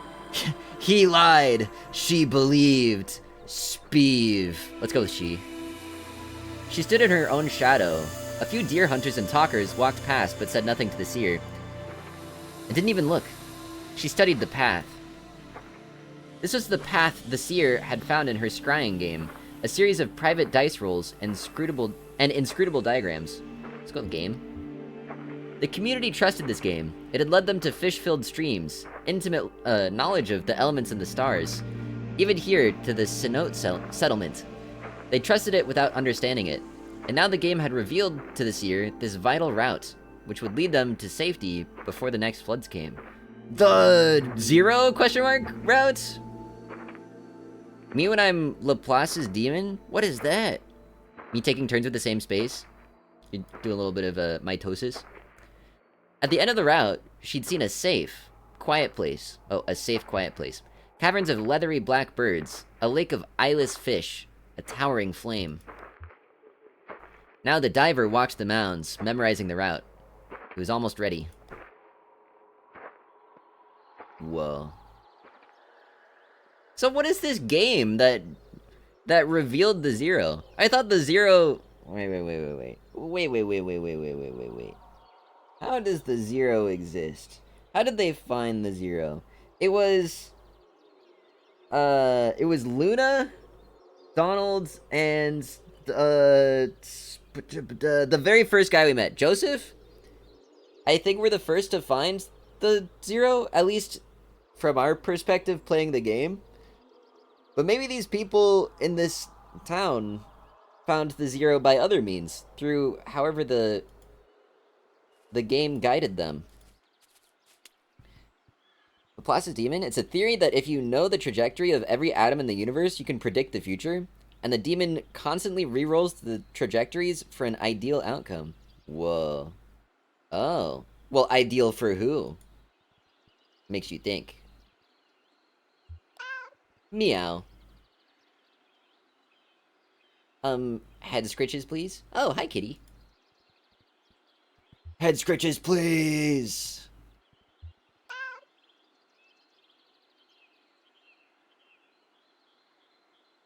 Restarts the dialogue.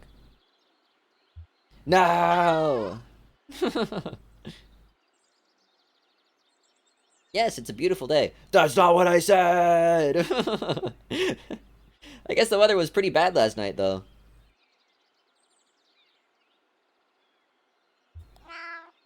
Yeah.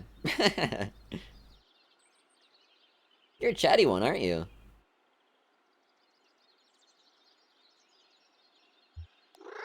Yeah. Fanciful meow. Sure, whatever you say. Shannon doesn't believe me. Curt meow. Alright, well, take it easy.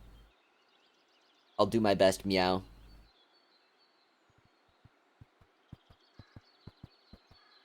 The crows are up here now.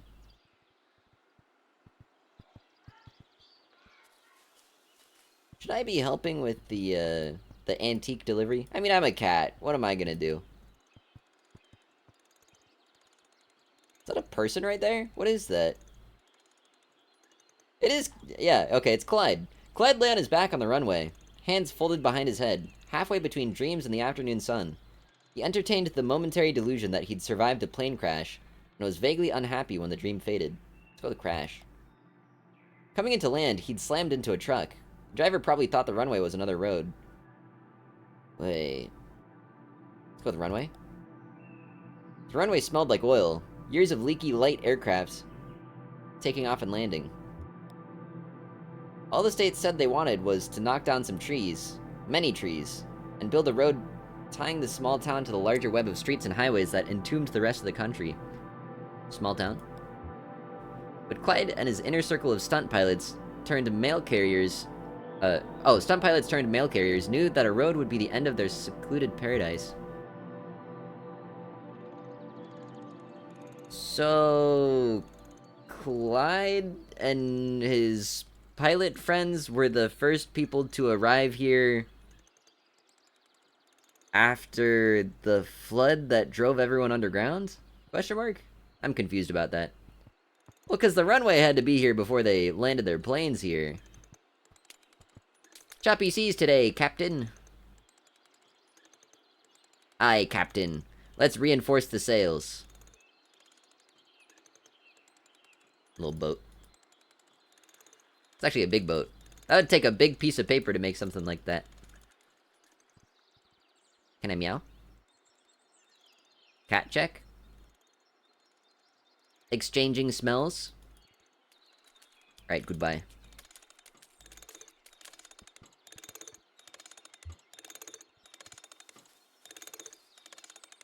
Dude, Julian just flew by. Did you see that? You see the shadow? Big ass bird. I'm just curious, I guess. I know them pretty well by now, but I'd like to have known them better.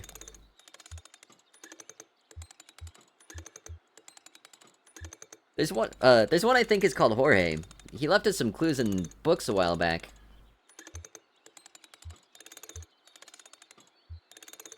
Sometimes Rita finds a book from the old library and we leave it out for him. I think he likes that. I've got to imagine he likes it anyway. So maybe not all of the, like, ghostly figures walking around are related to the power company.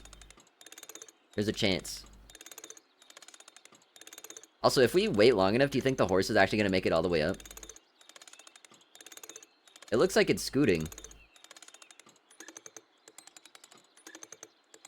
This might take a while, though.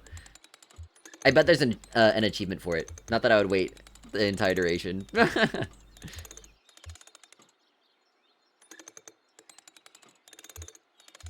I'm leaving at sunset. If you like, I'll help you find a bus back to Lithuania, you said?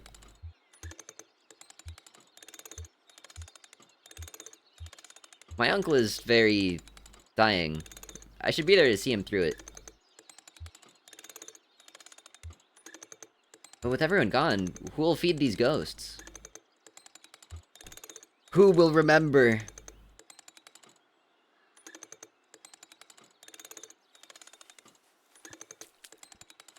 Osmanthus wine tastes the same as I remember. But where are those who share the memory?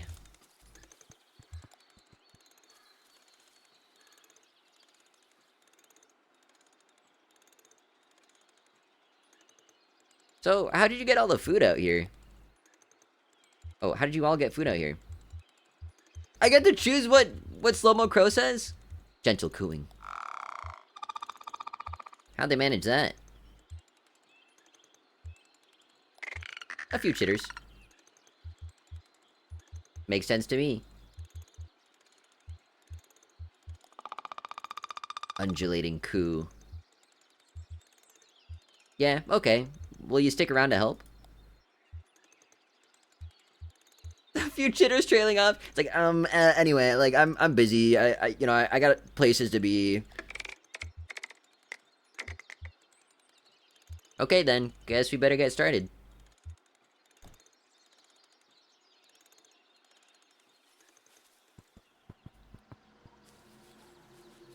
So do you think, as a cat, I can see things that the people can't? So I feel like no one else is talking about the dark, ghostly figures walking around. Confirmation that cats can see ghosts? Marianne clears her throat. Meow. Inquisitive meow. Well, hello. Nudging Wanda. Wanda, time to wake up.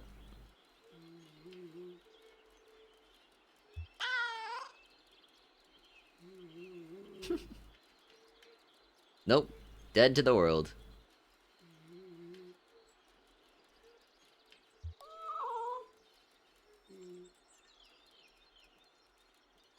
Just try again later, I guess. Do I get one more meow? No. I love the meows so much. They got all the different emotive qualities of meows on lock. Oh, let's go Ezra first. Is Ezra wearing a tie? It's really small, but Ezra looks dressed up. I'd never noticed that. There you are. I think this other cat was looking for you. Will you be a family now? You can change your mind later. It's okay. Ezra... Ezra's getting all cynical on us. I'll say it's your choice.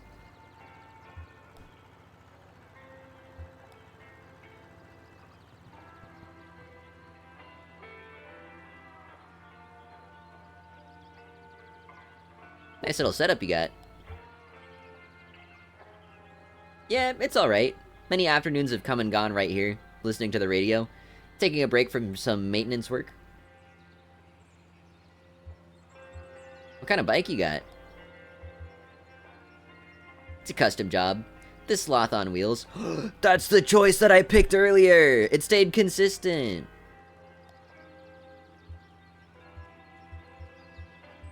Whoa.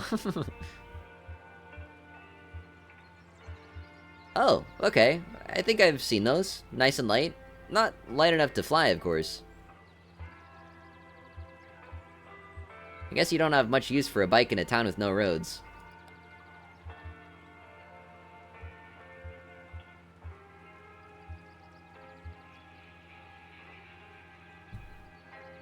To tell you the truth, I've long suspected the reason Cass never wanted any roads here was just to keep the horses safe. And now... Well, if the horses aren't here, then is it road time? Question mark?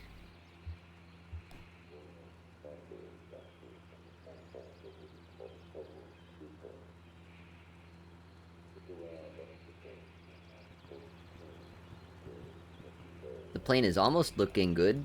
One of the wings is at the right angle. What's this?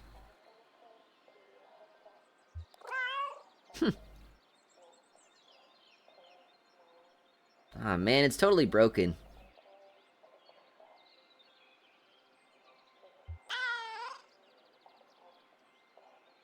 What's broken? Waterlogged tapes. They might still play. Who knows? But all the VCRs are shot.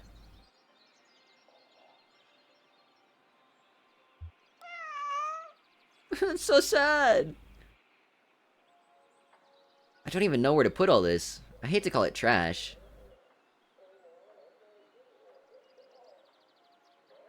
I wonder if that garbage truck still works. But there's no roads. Where will you take the garbage?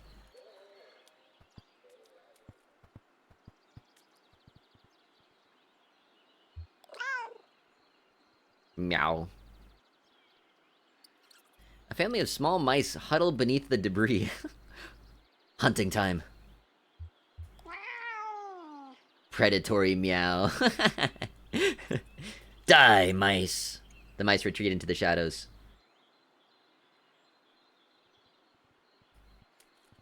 Some of these are really old. Maybe we should open them. I want to see. Nope, just kidding. Scolding meow. Don't do that. He says not to open other people's mail, kid. Junebug gets me! I know what he said. Ezra does not respect the rules. But if they're not even here to open it themselves... Okay, true. Maybe. I won't tell a soul.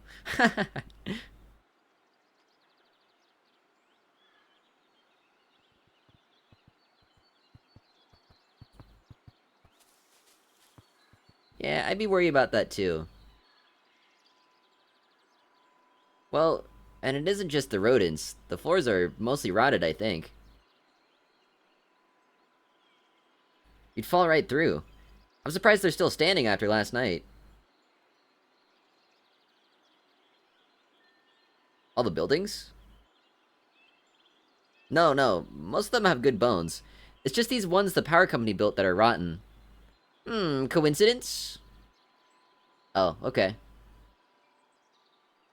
Yeah, the power company moved in here a while back and set it up like their own little town. For the workers. But they didn't build them too good, huh? It's garbage. They couldn't be bothered. I lived in that one over there, in fact, when I first came here to work at the power plant. Oh yeah? I wouldn't set foot in there now, though. Haha.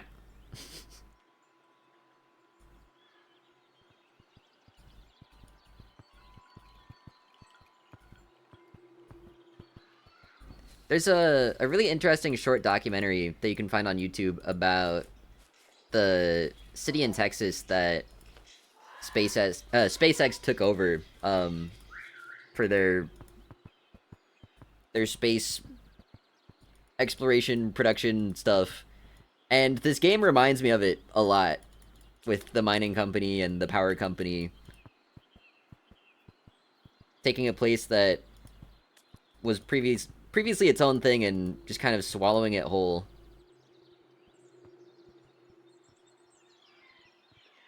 Almost without their consent.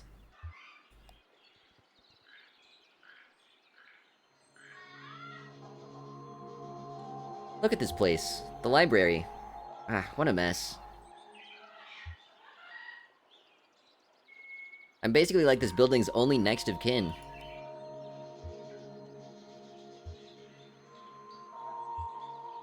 Because I've chosen to be the one to remember it. I'm the designated rememberer.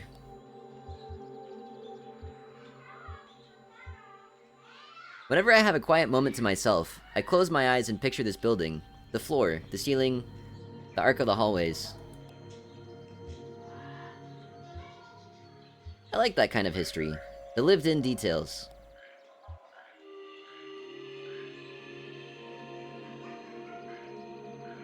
That's how you know people have always been people.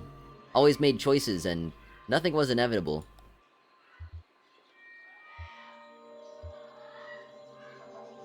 You'd fit right in here. Sure, it's a mess right now, but there's some residual energy from those fearless experimenters that I don't think will ever dissipate.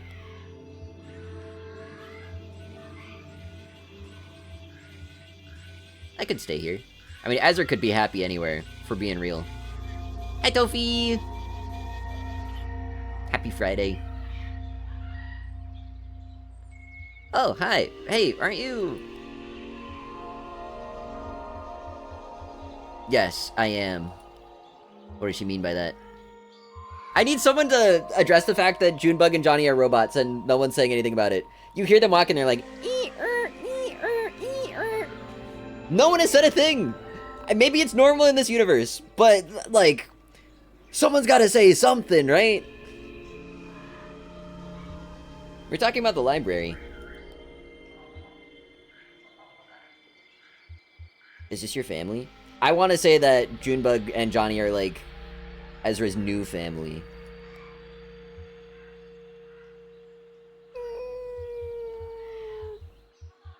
Johnny looks at Junebug. They're like, do we adopt this kid? They want Ezra as a new band member to help do, was it the drum kit? Maybe? I forget. They needed someone to fill in for one of the instruments. That's right. We're family. No, we should ask. What do you say, kid? We get to choose the outcome for Ezra. What the? This is a pivotal decision right here. Because this is something that we discussed in Act 4. They were floating the idea. But it wasn't really committal yet, because they weren't really at a point where they could branch off in different directions. They were all stuck in the underground. Yeah, that's right. This is my family now. I want them to be together. I think it's cute. I want to see the whole bands together. Ron dug a grave. For the horses! So every time we get a dialogue pop up like that, or like a title screen, I guess it's like a new scene. It's not saying scene something anymore. We'd be on like scene 3 by now. Is that a pot of flowers? Or is it ice cream?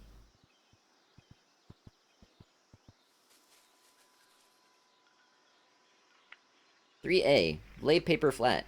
3B, bring bottom left corner up to top right corner. 3C, crease with firm steady pressure along diagonal fold. Is this origami? Nikki applied only gentle pressure. Looser flowers felt more alive. She rolled her wrists. It was the 6th hour of her assigned company store shift, and she'd made dozens of flowers. Ron had bought a bouquet and cleaned out their stock that afternoon. Origami flowers! I want to hear about the company store shift. I don't know what Nikki was doing here. 11. Repeat steps 4A through 7 for each petal, taking care not to rip the filaments from step 9. Petal. The company store used to have a dedicated staff until the civic responsibility plan a few years back. Now everyone took 1 or 2 shifts a week on a mandatory volunteer basis. Mandatory volunteer? Is that an oxymoron? Click on staff. A commotion outside caught Nikki's attention. Men yelling, blows landing. She put down her work and stepped out just in time to see the crowd disperse. Kyle! Thank you for the 34 months! Thank you, thank you, thank you! I will continue to protect your soul and use it to become even more of an assassin. Hi, my only favorite Leshen? How many Leshens do you know?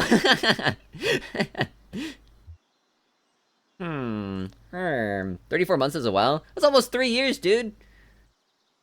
Goodness gracious. You don't have to know that? Erases it from my memory. Meow. But thank you. Something brown scurries up the side of the tree. Did we just meow at a squirrel? We got squirrels here. Surprised meow? A squirrel? Too fast to tell. It had to be a squirrel, let's be real. Or maybe a chipmunk.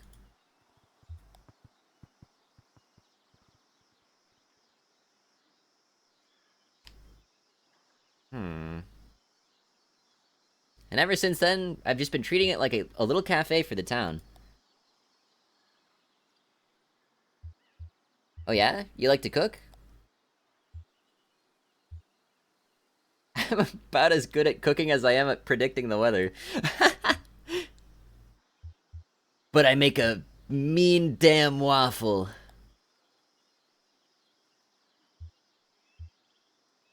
I will take my... No, I want to share the recipe. It's funny to take the waffle recipe to the grave, but then the waffle recipe dies with them, and I don't want that.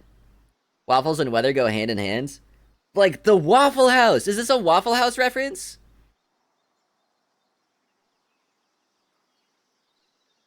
Like, you can determine the category of a storm based on whether or not Waffle House closes? I think it's real. I think it had to be intentional. If you want, and you promise to keep it secret, I'll pass on my waffle recipe before I head out. I do believe it is a Waffle House index reference. It has to be. Okay, so, I mean, I want to know why Elmo's being secretive of the waffle recipe, but this right here is like the first dialogue option we've gotten that could even lean into any sort of discussion on Johnny or Junebug's, like, existence. They're robots! That's okay, I don't really eat. So, Elmo knows? Not even for fun? I mean... Let's go with not even for fun. It's not fun for me, it's a mess.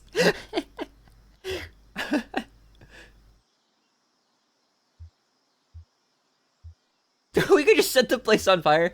Proller one, Valentine's visual novel 2024 ending emote. Arson arc. Well, I know I'm not sticking around. You think you'll do anything with this place?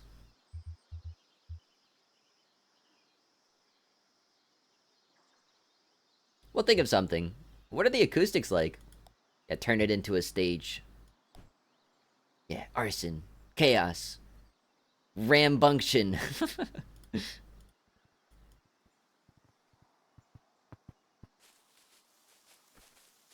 Rambunctious is my middle name.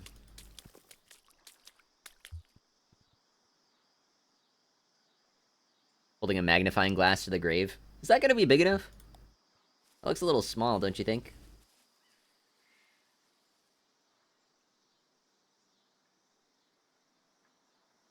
$6 feet? That's the standard. Standard for people anyway, but...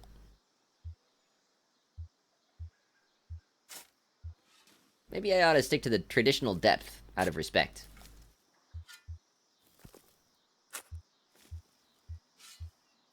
Is that respect, to treat them like us? Or is it more respectful to treat them like what they were? This goes right back to... you know, are the death rituals for the dead or for the living?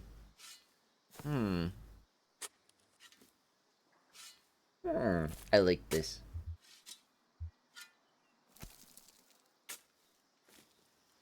Bet the old company had a whole chapter full of regulations on it. That'd be handy about now. Well, at least as a starting point, or what not to do. Defaults to the company standard for grave digging.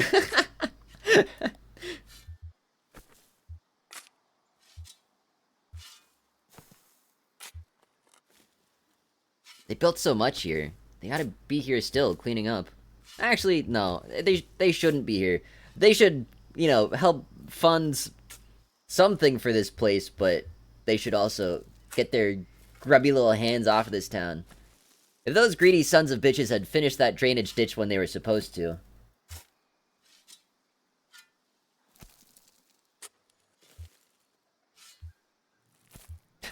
I had to hike through the woods and give them a piece of my mind.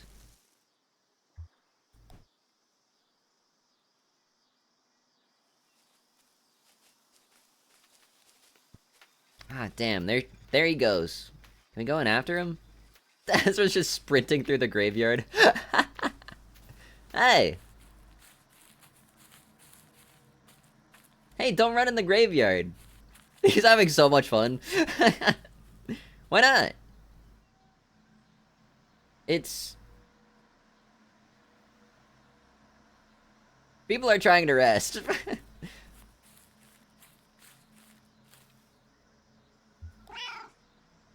Annoyed meow. Annoyed at Ezra. Agreed.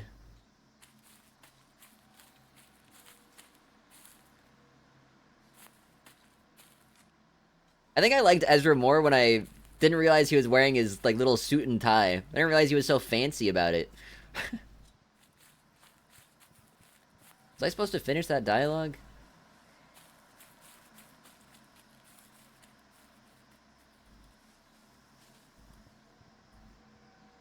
Hello?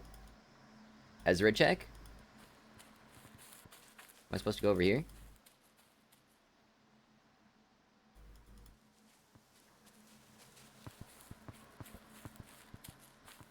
Start sprinting around just like him.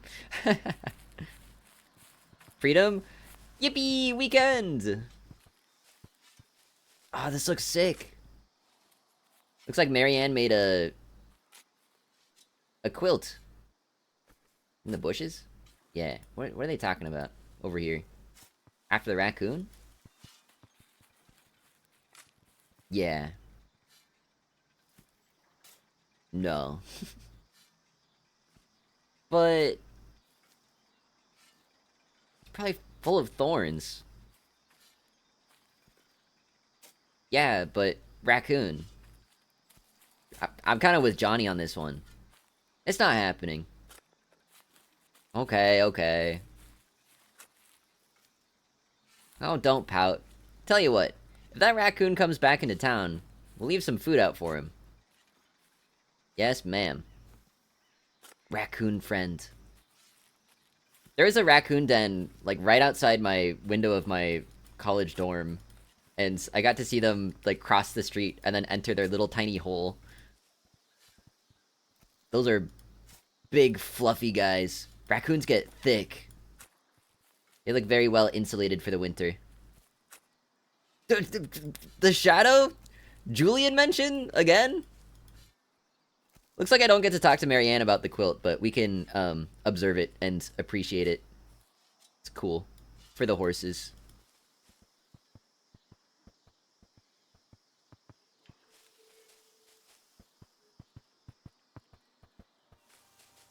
Anything else around here? That plane looks pretty good. Oh, he's ready to take off. Uh-oh. Is he really gonna do it? Okay, maybe it's not fixed yet. He looks ready to do it. Raccoons are cool, but my college had feral turkeys? Were they scary? How close could you get to one?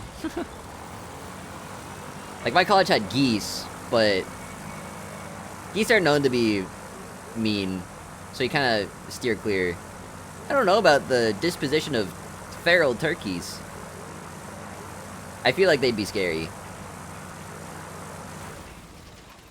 Okay, don't go in front of the airplane. He will turn it off for safety reasons. Where are you flying to? Well, nowhere at the moment. Flying? Ha!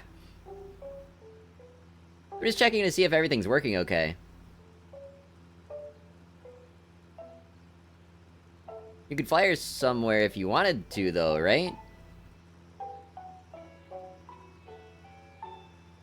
Of course. Alright, Clyde, fess up. When was the last time you actually flew? Yeah, so why don't you? Here we go. Keep your distance now.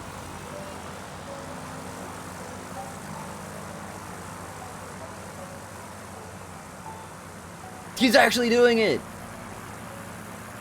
Why do I feel like he's gonna turn it off before he takes off? It's not going fast enough.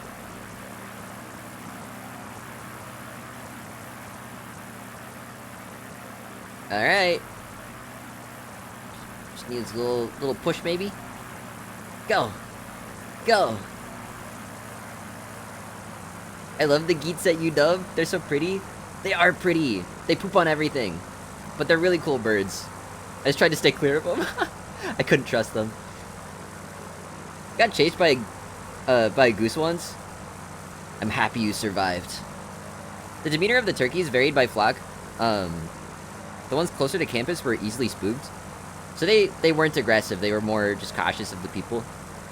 Yeah, flying snail.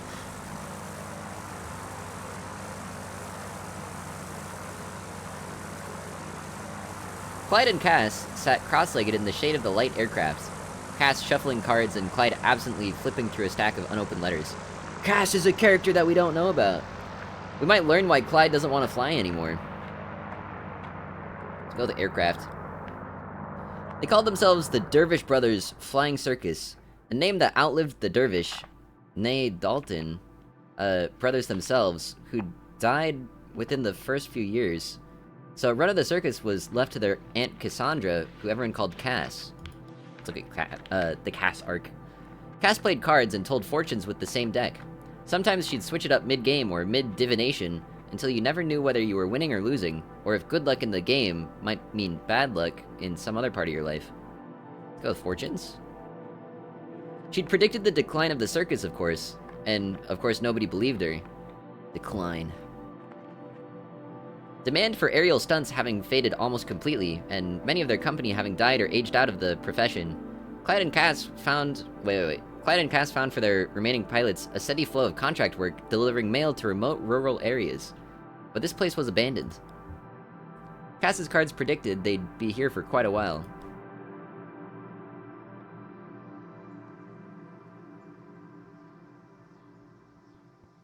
It's blowing my mind right now to think that Tofi has walked in the same places that I have. What the heck? The Spirit Warden has blessed Seattle.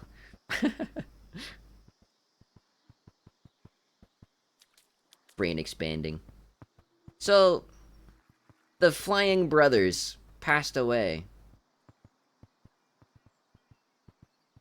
I think Clyde has many reasons to be afraid or superstitious of aircraft.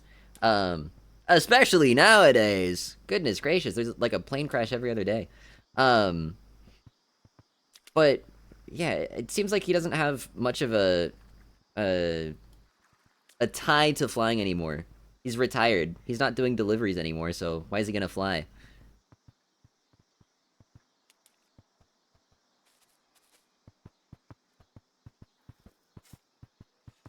Wait, I want to go back to Ezra. want to see if Ezra's like, that was a sweet flight. Yeah, wow! That was awesome! Seems to be working okay. Julian's gonna love this. That emote is amazing. Yeah, Tofi shaking. Who? Yeah, who's Julian? Excited meow. Yeah, it's amazing.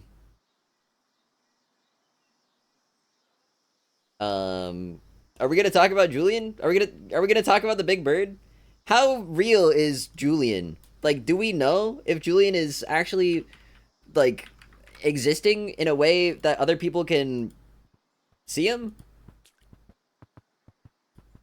Like, we took a ride on Julian, but it was also when Conway was kind of delirious and his leg was failing him and he was exhausted.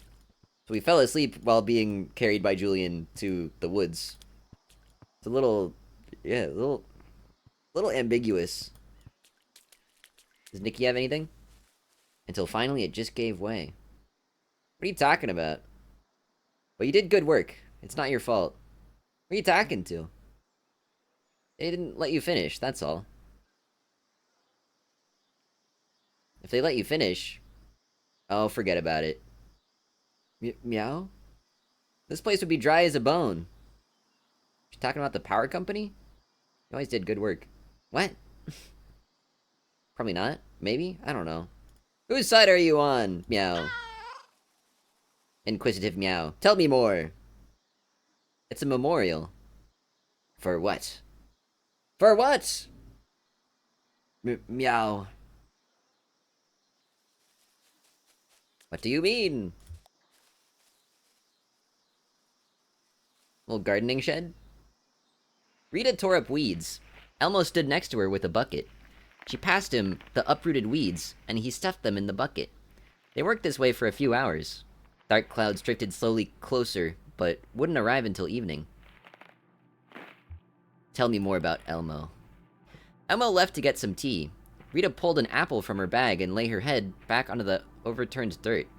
She looked at the sky. For a moment, she looked directly at the sun. You goober! Rita's gonna go blind. And she closed her eyes and left the afterimage fade. Elmo came back with a plastic jug of sweet tea. They sat and drank for a while, and then got back to work. Elmo makes waffles and tea? This guy's awesome. The garden was coming along as well, as they could hope, given months of neglect. When the plant shut down, the company abruptly pulled out of the area and took a large part of the town's population with it. This included the Carver family, who had tended this garden, the largest and most productive in town, for years. Go tended. Now the garden would be cared for by a new family, and feed what was left of the town and whatever it became next. They didn't know much about gardening, and they were prepared to learn on the job. They knew for sure they would plant tomatoes. Those had grown well from this garden in the past. Rita and Elmo worked until it started to rain. The rain washed their sweat into the dirt. So these two, Rita and Elmo, also worked at the studio. The WEVP TV studio.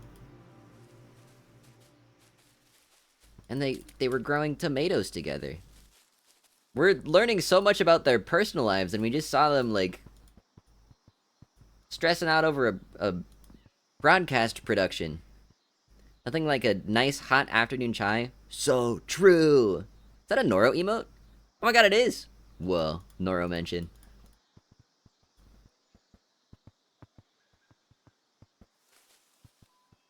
I even lived in there for a bit. No way. Yeah, too drafty. I moved out one winter and never looked back. It gets cold? Sure, when the sun is down. Nice old church, though. Really nice. Could make a nice workshop. They want to turn everything into a workshop. There you go. Not everything has to be a workshop, Shannon. You can relax sometimes. Shannon's the type to live in a workspace.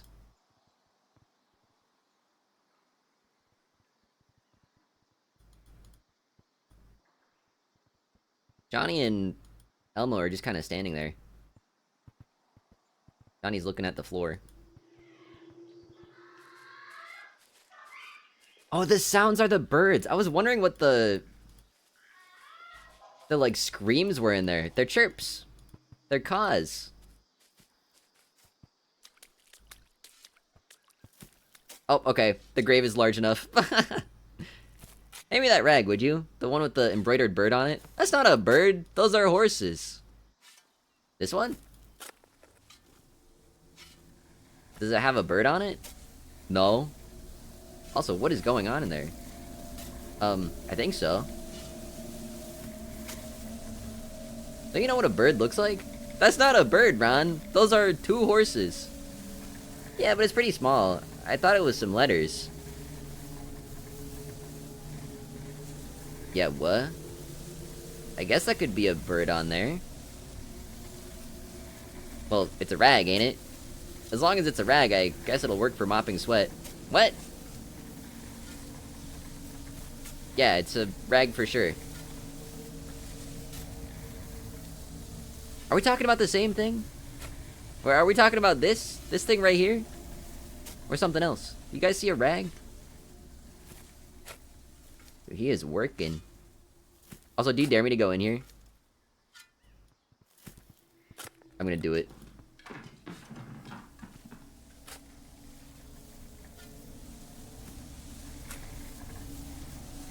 I don't know what all this is. The birds in the barn. Do they look like birds? I mean, I see, like, rectangles. I don't know what they're supposed to represent, though. It's just a bunch of mosquitoes. Bats? Goodness gracious. We have vampires on our hands.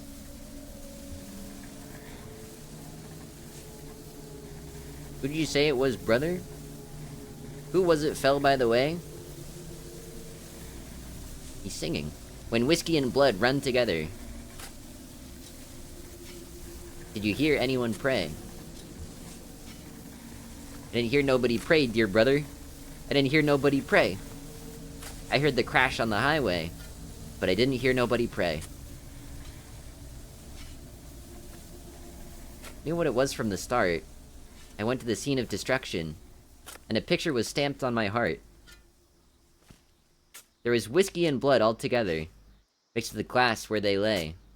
Death played her hand in destruction, but I didn't hear nobody pray. I wish I could change this sad story that I am now telling you, but there is no way I can change it, for somebody's life is now through. Their soul has been called by the Master. They died in a crash on the way, and I heard the groans of the dying, but I didn't hear nobody pray. Didn't hear nobody pray, dear brother. I didn't hear nobody pray. I heard the crash on the highway, but I didn't hear nobody pray. Guys, what happened to Conway? Do you think Conway's dead? You think the Hard Times Whiskey guys killed him?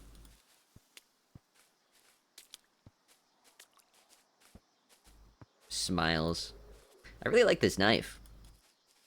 It has an aura. Know what I mean? An aura. Are we talking about Hunter x Hunter now? Yeah, like it wasn't exactly used to cut apples. It's meant for greater things. Like what? Like pears? Mangoes? Mangoes! Ooh. That would be good. Sorry, they didn't actually say that. I'm speaking for myself. Wanda's awake! Part 5, Addendum. Notes on soil. Fragrant loam. Reminds me of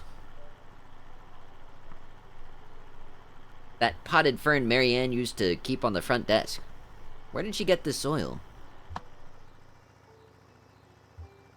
Resident or a visitor? Haven't decided yet. I see. Well, you may not have much time. We've had our eyes on the site for years. Who is we? Initial results are promising. I think this may be the moment we finally reclaim this ghost town. For what? Got such whiplash hearing a soils word. I love the word loam. That's one of my favorite words. Good old Sandy Loam.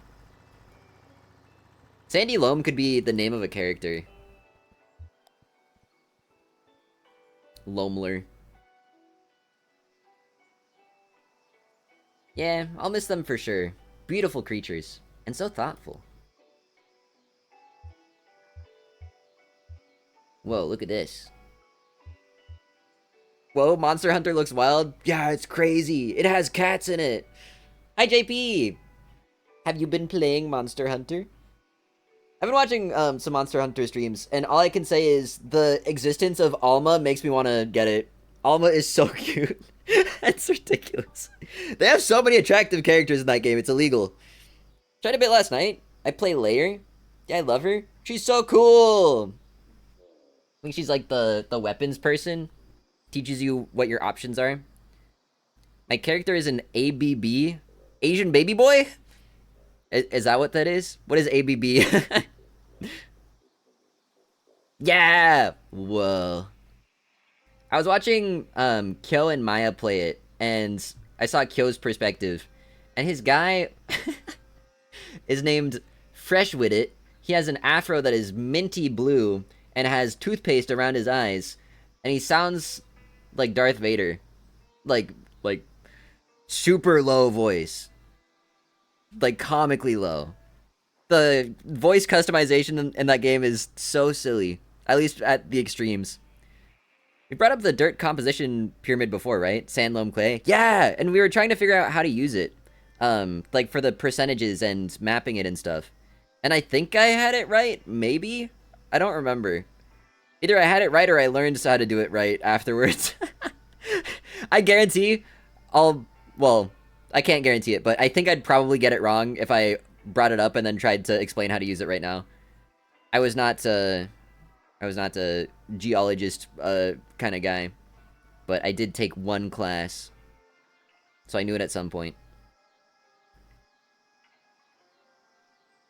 I don't remember. There was some confusion initially, or do remember? Yeah, 100%. We were all kind of like, what, you draw the lines from the sides and it's got the numbers and you like point them towards the middle and then they intersect at some point and then that section is how you categorize the soil? It's craziness. Okay. Also, happy Friday, JP. I hope you're enjoying the game. Emily pulls a videotape out of the rubble. Home movies? It could be. We showed a lot of them on the station. This is making me think of AFV, America's Funniest Videos. It was like it's like meme compilations before meme compilations, where people would have their home videos. Or it's like before Vine was a thing, right? But it wasn't like Vine content. I don't know. I feel like that online form of content sort of made the appeal of AFV go away. Because it was a show where you would send in your funniest home videos to the show, and then they would compete with the other funniest home videos, and then, you know, people would have a laugh about it. You'd vote on, like, the final 3, and then, I don't know, the winner would get a prize or something. I forget. But yeah, it doesn't really have the same appeal anymore, because people get that, they get their hits of funny content through the internet now. Soils, triangle, tag yourself. I am clay. I'm a clay. I mean, I want to be a loam, but I need to actually think about it a little bit more. I'm going purely off of the mouth feel of the name. Loam. Loam. I don't remember what I was on that quiz. If I recall correctly, it didn't add up to 100%. Yeah, like the percentages on the soil thing were a little confusing. Yo, Prince Kit, thank you for the raid! Welcome, raiders! Wait for it, there it is. Welcome! Hello! If any of you are new here, hi, my name is Proller. I am a Leshen VTuber, and I am currently playing Kentucky Route Zero. We are at, I want to say the very end. It is the final act out of 5 acts. I don't know how close we are to the literal end of the game, like, you know, rolling credits and whatnot, but this is technically spoilers. It's funny, you know, playing this game, I don't really see anything that feels like it spoils events that happened, because the game just kind of gives you stuff as it comes. You don't really talk about the past too much, but like you kind of do. I don't know. It's hard to explain. Anyway, it's a point and click adventure kind of storytelling game. It's neat. I've been liking it a lot. How's your stream? How are you doing? Happy Friday. What were you up to? How was Cat Cafe Manager? That sounds like a cute game. Frankly, it's also kind of confusing. Yeah, if we're talking about the soil charts. Had a look at your chat widget. It's well done. Congrats. Thank you. Gunkrats. Thank you. Thank you. I have a new one on the way. Not a new chat box, but I'm telling you, it's going to be a game changer for streams. Well, I already have it working on my end and some of my friends' streams. But yes, the Yippee meter. The Yippee meter will be next. The successor to Squonk Chat. The next streaming tool. Silly stuff. Doing good. Was doing Cat Cafe Manager for my donathon. Oh, congrats on the donathon. I hope it's been going well. Kitty 6, so was doing a stream for him. Oh, I hope your kitty gets well soon. Is it having to pay off like vet bills and stuff? Best of luck. Best of luck. I'm wishing your kitty well. Also, Helen2143, thank you for the follow. I hope you enjoy your stay. The thing that you just saw with the Yippee, that was the Yippee meter. Or P meter, or Yip meter, or all of the above. But Prince Kit, if you gotta get some rest or get some food after your donathon stream, please feel free to do so. Otherwise, feel free to hang out. Just know that this is the end of the game, so it might be spoilers a little bit. Gotta do the art clip now because of the. Okay, all right.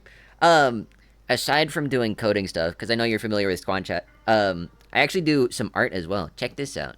I am obligated to show this off because they told me to. I also do art like this and stuff like this because I really like birds. Wow! I've also made fan art of VTubers like Illyra Pandora. Wow. And, Kudeji Ali. Whoa. Even Zeri from my favorite game, League of Legends. I'm not afraid to say it. I'll admit it. And, you know, various, like, skull things. Sometimes in maid outfits, but don't look at that. It's not important. It's probably not good for you to look at anyway. And on the very rare occasion, I also like to make stuff in After Effects. It's how I made this little showcase. It's also how I make these cool 3D illustrations with depth and other stuff. Wow! We do a lot of creative work here, and it's been a lot of fun. So, if you like that kind of stuff, maybe you'd like to hang out during some of my creative working streams. Lately, for this week, I was doing a lot of co-working streams that were, off-stream work. Well, how do I explain that? I was working on stuff that I couldn't show, so we had Sudoku open.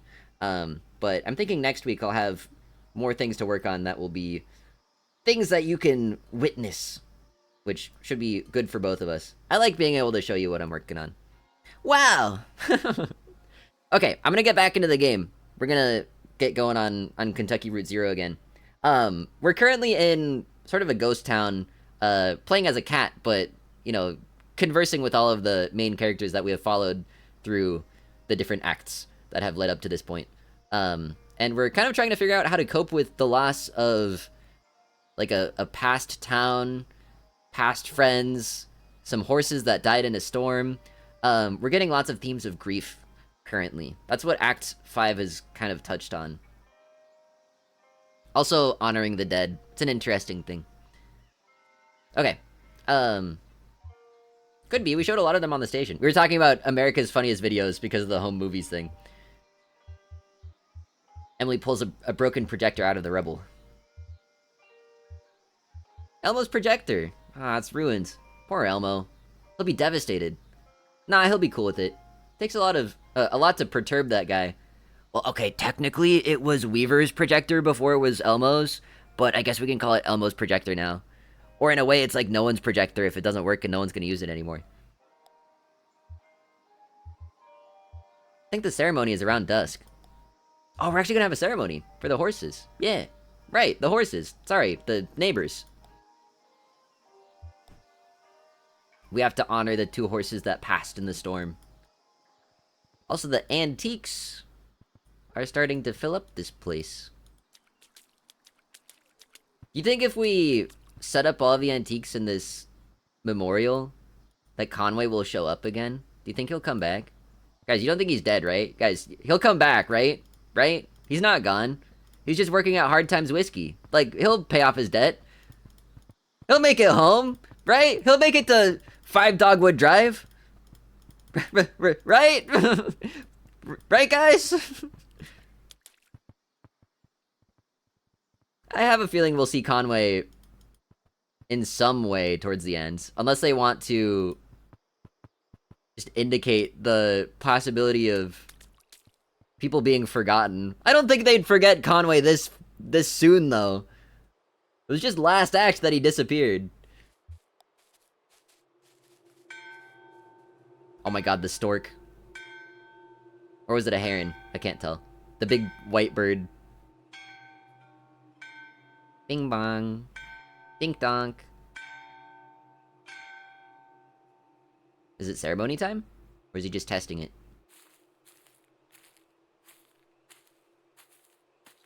He just walked right over me. What the? Sometimes I walk over Twix like that, where I let him go in between my legs, and for the most part he seems chill with it, but that's mostly because he's not as afraid of feet as he should be. He likes getting in the way of wherever I'm walking. That's honestly kind of probably a selling point for him.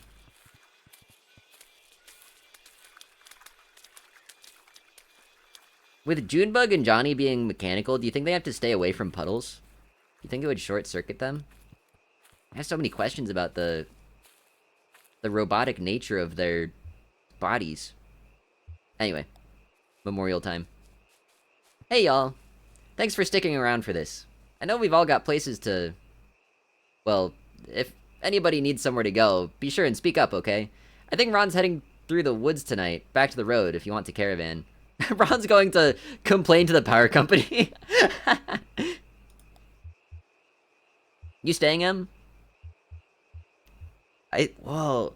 Okay, so we're getting all these options for where characters are going to end up after all of this. And something that we've kind of had hinted at is this idea of remembering the dead and having a designated rememberer.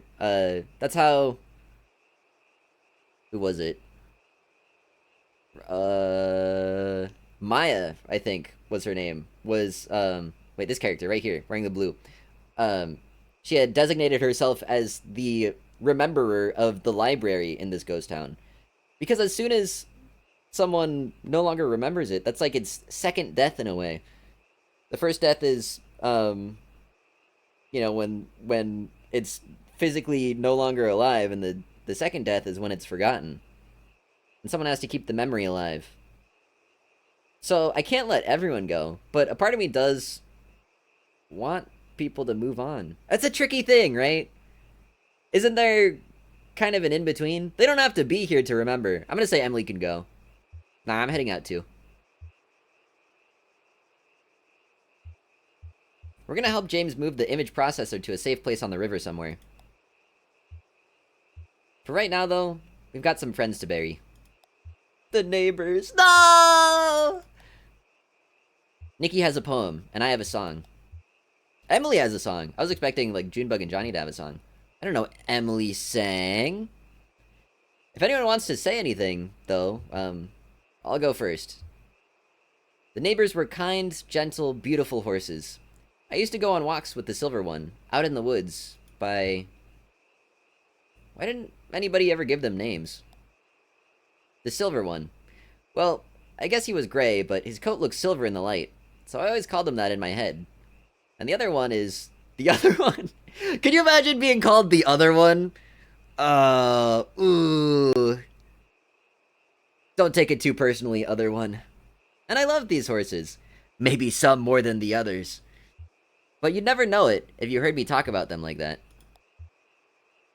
So, I'm sorry, Silver One and Other One. Sorry I don't have better names for you. You deserved better names. Also sorry I'm so bad at this. Anybody else have anything to say? Let's go, Ron. For some reason, I feel like these could go in order. I want to hear Ron's input, because he was the one that buried them, or at least made the grave for them. He cared about them deeply. I've got something to say. I just want to say these horses used to crap on my floors, but it never bothered me too much. I never mentioned it to anyone. I didn't want to make a thing out of it. But if we're clearing the air, well, that happened and it's okay. I mean, recently too. I was cleaning up horse crap just a couple of days ago, but I'm saying it was okay.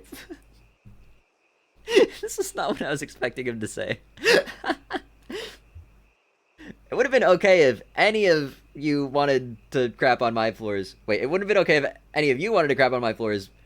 Just want to say that. I would have cleaned up after any of you if you crapped on my floor. What? Thanks, Ron. Wow, that means a lot, Ron. Thank you. Let's hear Elmo. I was thinking about when all those canned carrots showed up in the mall. Or in the mail, excuse me. Y'all remember that? Somebody was calling around with some canned carrots they wanted to be rid of, and I guess Consolidated Power got word of it. So these cans of carrots showed up in the mail, and we didn't know where they came from at first. I tried some of it. No flavor to them. Some of them were gray. Just awful. Rita said that's still okay to eat. Like, sometimes carrots just lose their color if they sit in a can too long.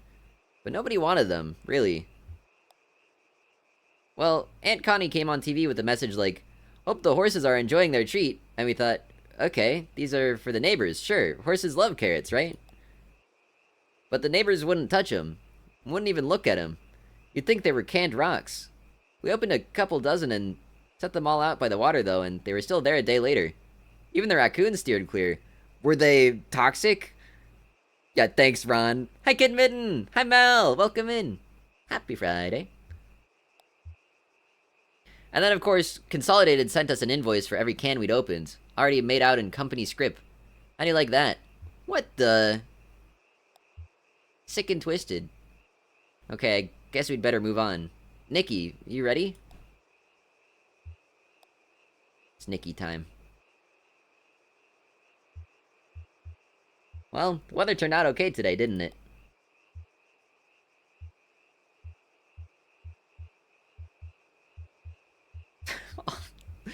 I don't like either of these options. I hope it holds out so we can all get to wherever we're going next. They're so ready to move on. This feels disrespectful. Maya, you and our other visitors might not know about the out-of-towner. He came here to work for the company, to dig a ditch. And the company worked him good and hard, and for less than he was worth, but it wasn't enough. They had to use him up completely. After that, we became ungovernable. Ungovernable. First out of shame, then grief, then anger. This is a poem for the neighbors, but it's also for this town. Apparently the forces moved in next door, because you can say I have neighbors. I didn't even think about that! I thought they were just calling them neighbors because they're...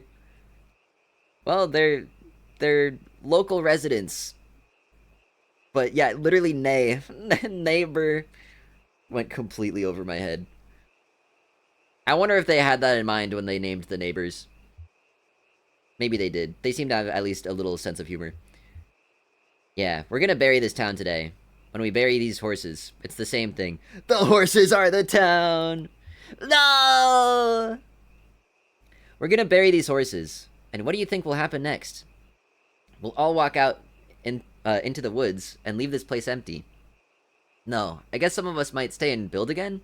That's alright. It couldn't be me. But to try is your birthright. If you do stay, you'll be building on top of a grave. But that's true anywhere. The whole world is built on top of graves. Look for me under your boot soles, as the fella says. Ahem. Reading from the paper.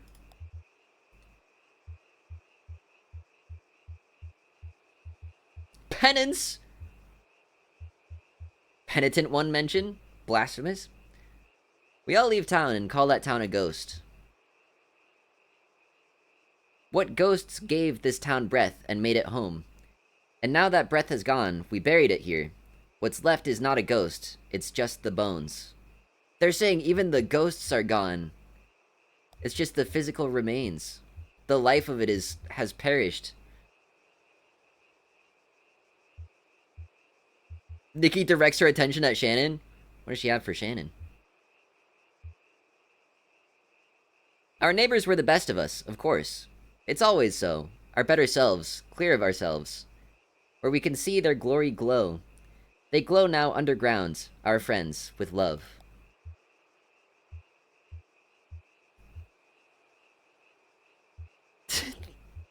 The middle one is like the closest one to not being like kind of dark and sad and pessimistic.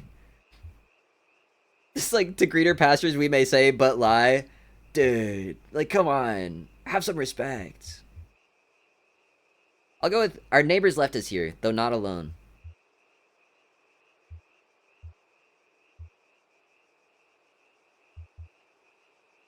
But staring at the clouds, my vision showed.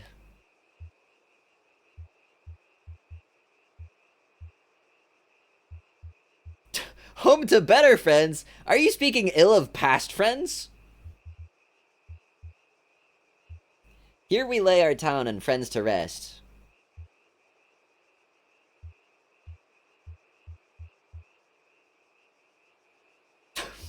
Some of these options are crazy. Some other cherished fools will build their home. Dude. Better friends, not like the other friends. Yeah, the other friends. PU, stinky. Return their souls in peace and gently roam.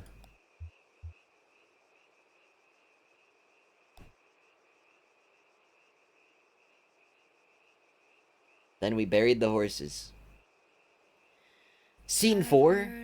Oh. Land of joy and peace and wonderful life. A beautiful place of mansions fair and skies so bright,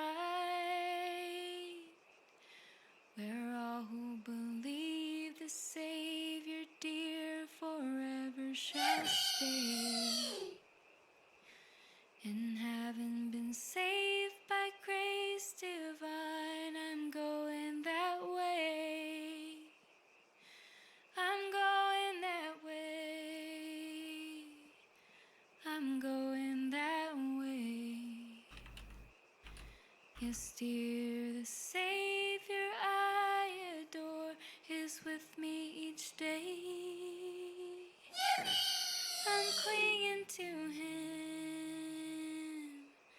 and never to stray. Just singing praises all day long. I'm going that way. Well, glorious news I tell and sing as onward I go. For those who are still astray in sin, my Savior may know. I want them to sing that praise above some beautiful day. For glory to Him who died for me, I'm going that way. I know I shall meet Him at the gate when trials are past. I know I shall meet Him face to face in glory at last. Oh, I believe that when we meet, well done, He'll say, while trusting that soul redeeming love, I'm going that way. I'm going that way. I'm going that way. Yes, dear, the Savior I adore is with me each day. I'm clinging to Him and never to stray. Just singing praises all day long. I'm going that way.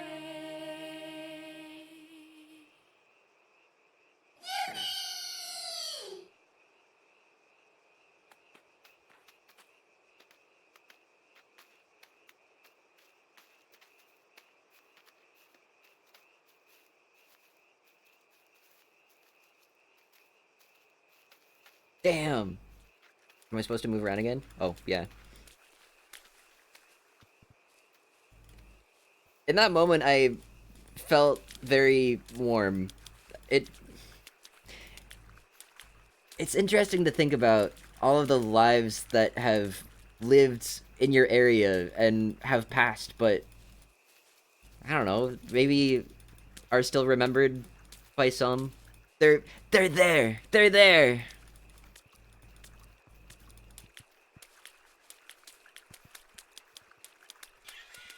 Wah!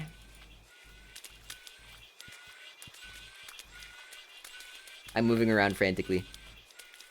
This game nails the idea of community. It does. Hi, Qatar. Happy Friday. Can I talk to anyone? I liked Emily singing a lot. I was not expecting her to sound like that, but I wasn't really sure what I expected her to sound like. That was a pleasant surprise.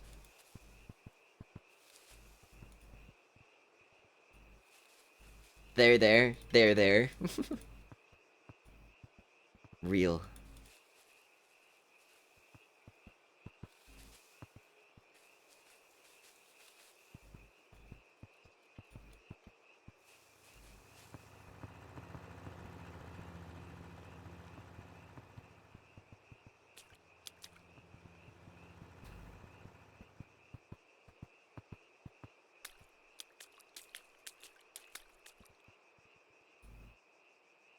Hey, so, like, do you think Conway's a ghost at this point, or should we, like, go save him?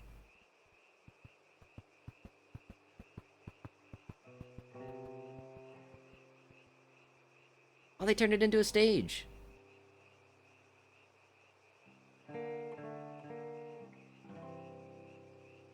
I feel like we would have a separate ceremony for Conway if he was dead. Maybe we're still holding on to hope?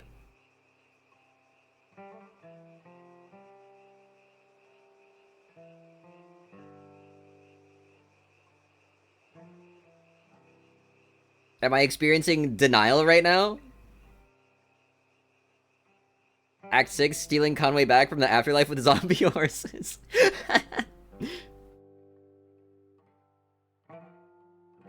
Dude.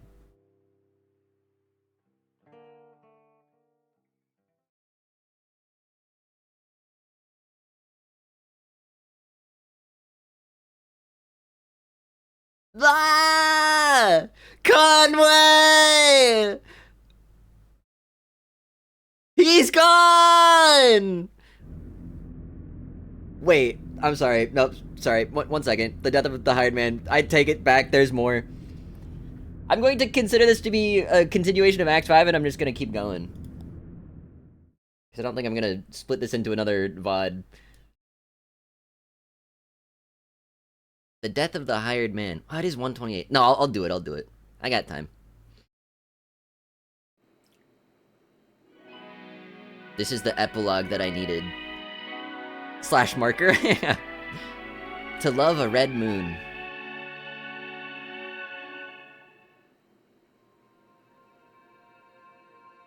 Mexico? Who's Harry? Carrington! That's what she said. Damn. Oh, she's been there before. Or she's... Yeah, it sounds so far away.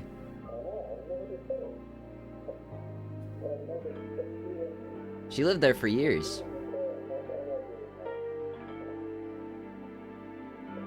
Why'd she come back? Ask her.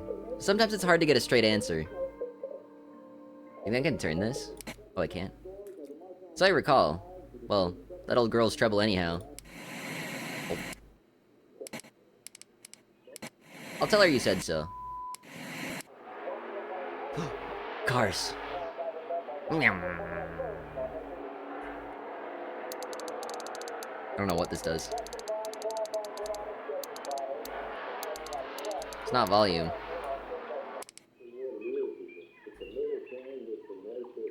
Wild turkeys, question mark? She'd wear it with pride. She would, wouldn't she? Oh no, they're hunting! No! Leave the turkey alone! How's business? Shitty. Haha. Sure, you laugh. Sorry, Harry. You laugh, but where'll you go to sit and talk all day when they shut this place down? Oh, I appreciate the stakes. It'd be a different story if someone bought a drink with cash now and then. Sure, Harry. We've all got our troubles. Which reminds me. Wait, was Harry the bartender? I've forgotten. I'll pour him. No, it's not that. As I was leaving the bureau, I ran into someone else. Uh-huh. Your erstwhile janitor. I bet. What do you have to say? In fact, he suggested he might come by and clean your facilities. He what? I never told him to... Now, Harry, be kind. I told him... Here he is. Now? Wow, it's so chill and calm right now. Hope it stays this way. No, not the turkey. Be kind. I'm always kind. How does it look out there, Brandon? It's pretty okay. Sure. The sun is out. Imagine that. I mean, it's clear skies. Clear skies today.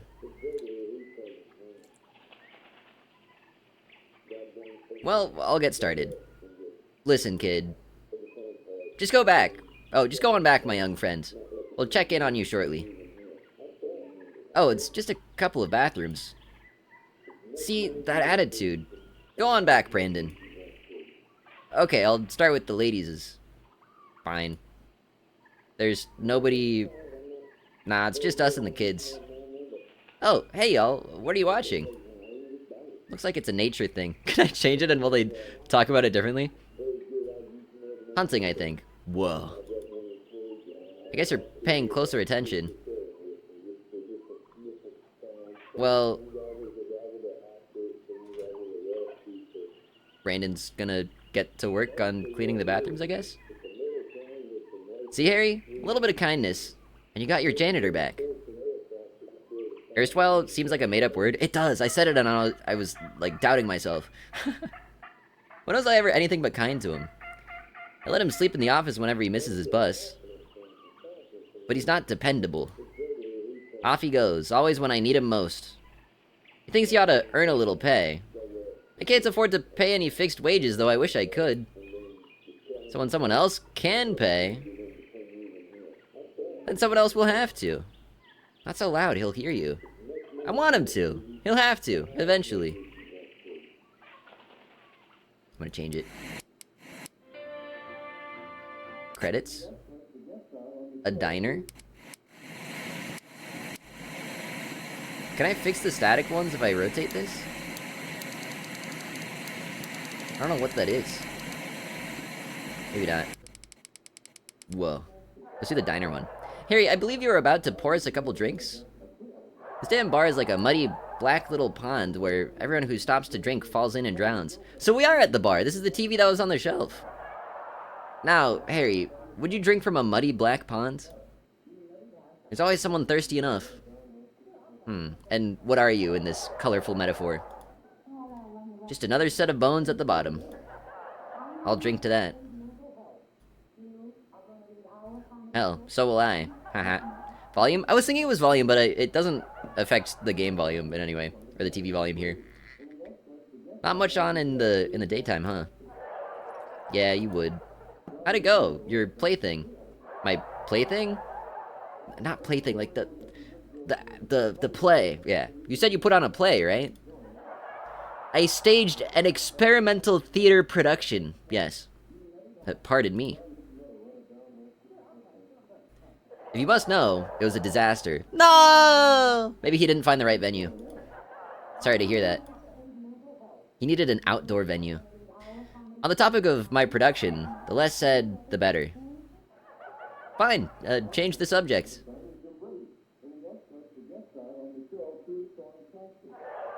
It was doomed from the start, really.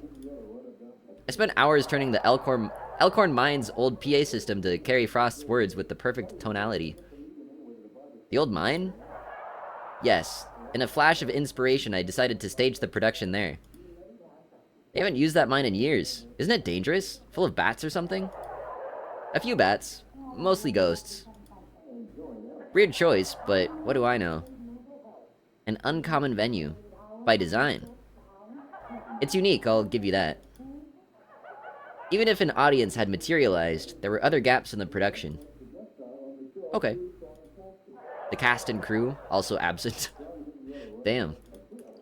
So, I alone stood there at sunrise, with no play, and no audience to miss it. And you? What's been occupying your days and nights, my friend? Not much. Sometimes I go down to the store and restock, but then it's straight back home. Home? You mean this place? I guess. Sounds pathetic, doesn't it? Not at all. No, you had it right at first. This bar is no home.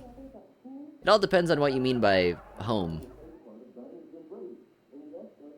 Talking to Brandon the other day, I got the sense he sees this bar as a kind of home too. Ha! He's like a dog that walked in off the street. Oh, that's mean. And what do you do, Harry, when a dog walks in off the street? You give him water? A dog never did anything wrong. Home is the place where, when you have to go there, they have to take you in. What's that from? A poem. I bet. It sounds like a greeting card. It's meant to sound a little cynical, I believe. What's the poem called? The Death of the Hired Man by Robert Frost. That's the name of the act, too! Oh my god! Oh, of course. Or the epilogue? I don't know if this counts as an act. Only the poem, which served as the basis for my doomed experimental stage production. I'm sure it's a great poem. The next line is, I should have called it something you somehow haven't to deserve. I shouldn't have called it something you... What? Huh. Mean anything to you? Well, is he a Christian man? Frost? Yes, I think he was, with a healthy measure of doubt. And it sounds to me like the grace of God. You get it when you're baptized, it's automatic. You don't have to do anything to earn it. You just try to be worthy of it.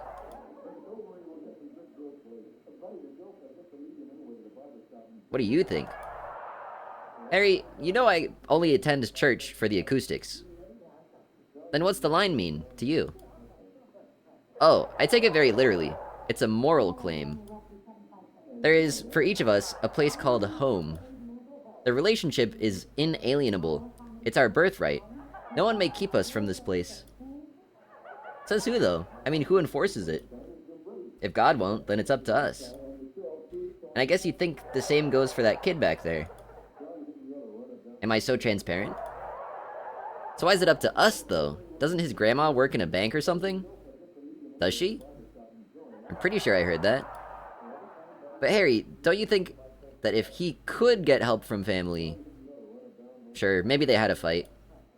He looked exhausted. Yeah, he did. Why don't you go check on him? It's kind of quiet back there, huh? Not to scold him, Harry, just see how he's doing. Yeah, alright. I'll sit and see if this picture ever resolves into something intelligible. Carrington hates sitcoms. Well, you've been glued to this program all day. What do you make of it? Have I? I didn't even notice. I guess I have a lot on my mind. Oh, it's Emily now. Emily's here. Sorry your play was a bust. Live theater is always a risk. That's what makes it interesting. I agree. Sure, you're a performer. You understand. I was in a movie recently. Emily was in a movie? She produces? She sings? She acts? I hadn't heard. Oops, I missed it. You have my complete attention. I was just thinking about your poem. Oh? Yeah, but I was thinking about it as a riddle. Like, what's the place where, when you have to go there, they have to take you in? And the answer is home? No, it's a grave. Our host returns! But so quickly. Whoa, the parallels between home and a grave. Well, did you and the young man have a heart-to-heart conversation? How is he? He's asleep, on the floor. with a roll of paper towels as a pillow. Ah, try to remember, Harry. No, it's alright. Let him rest.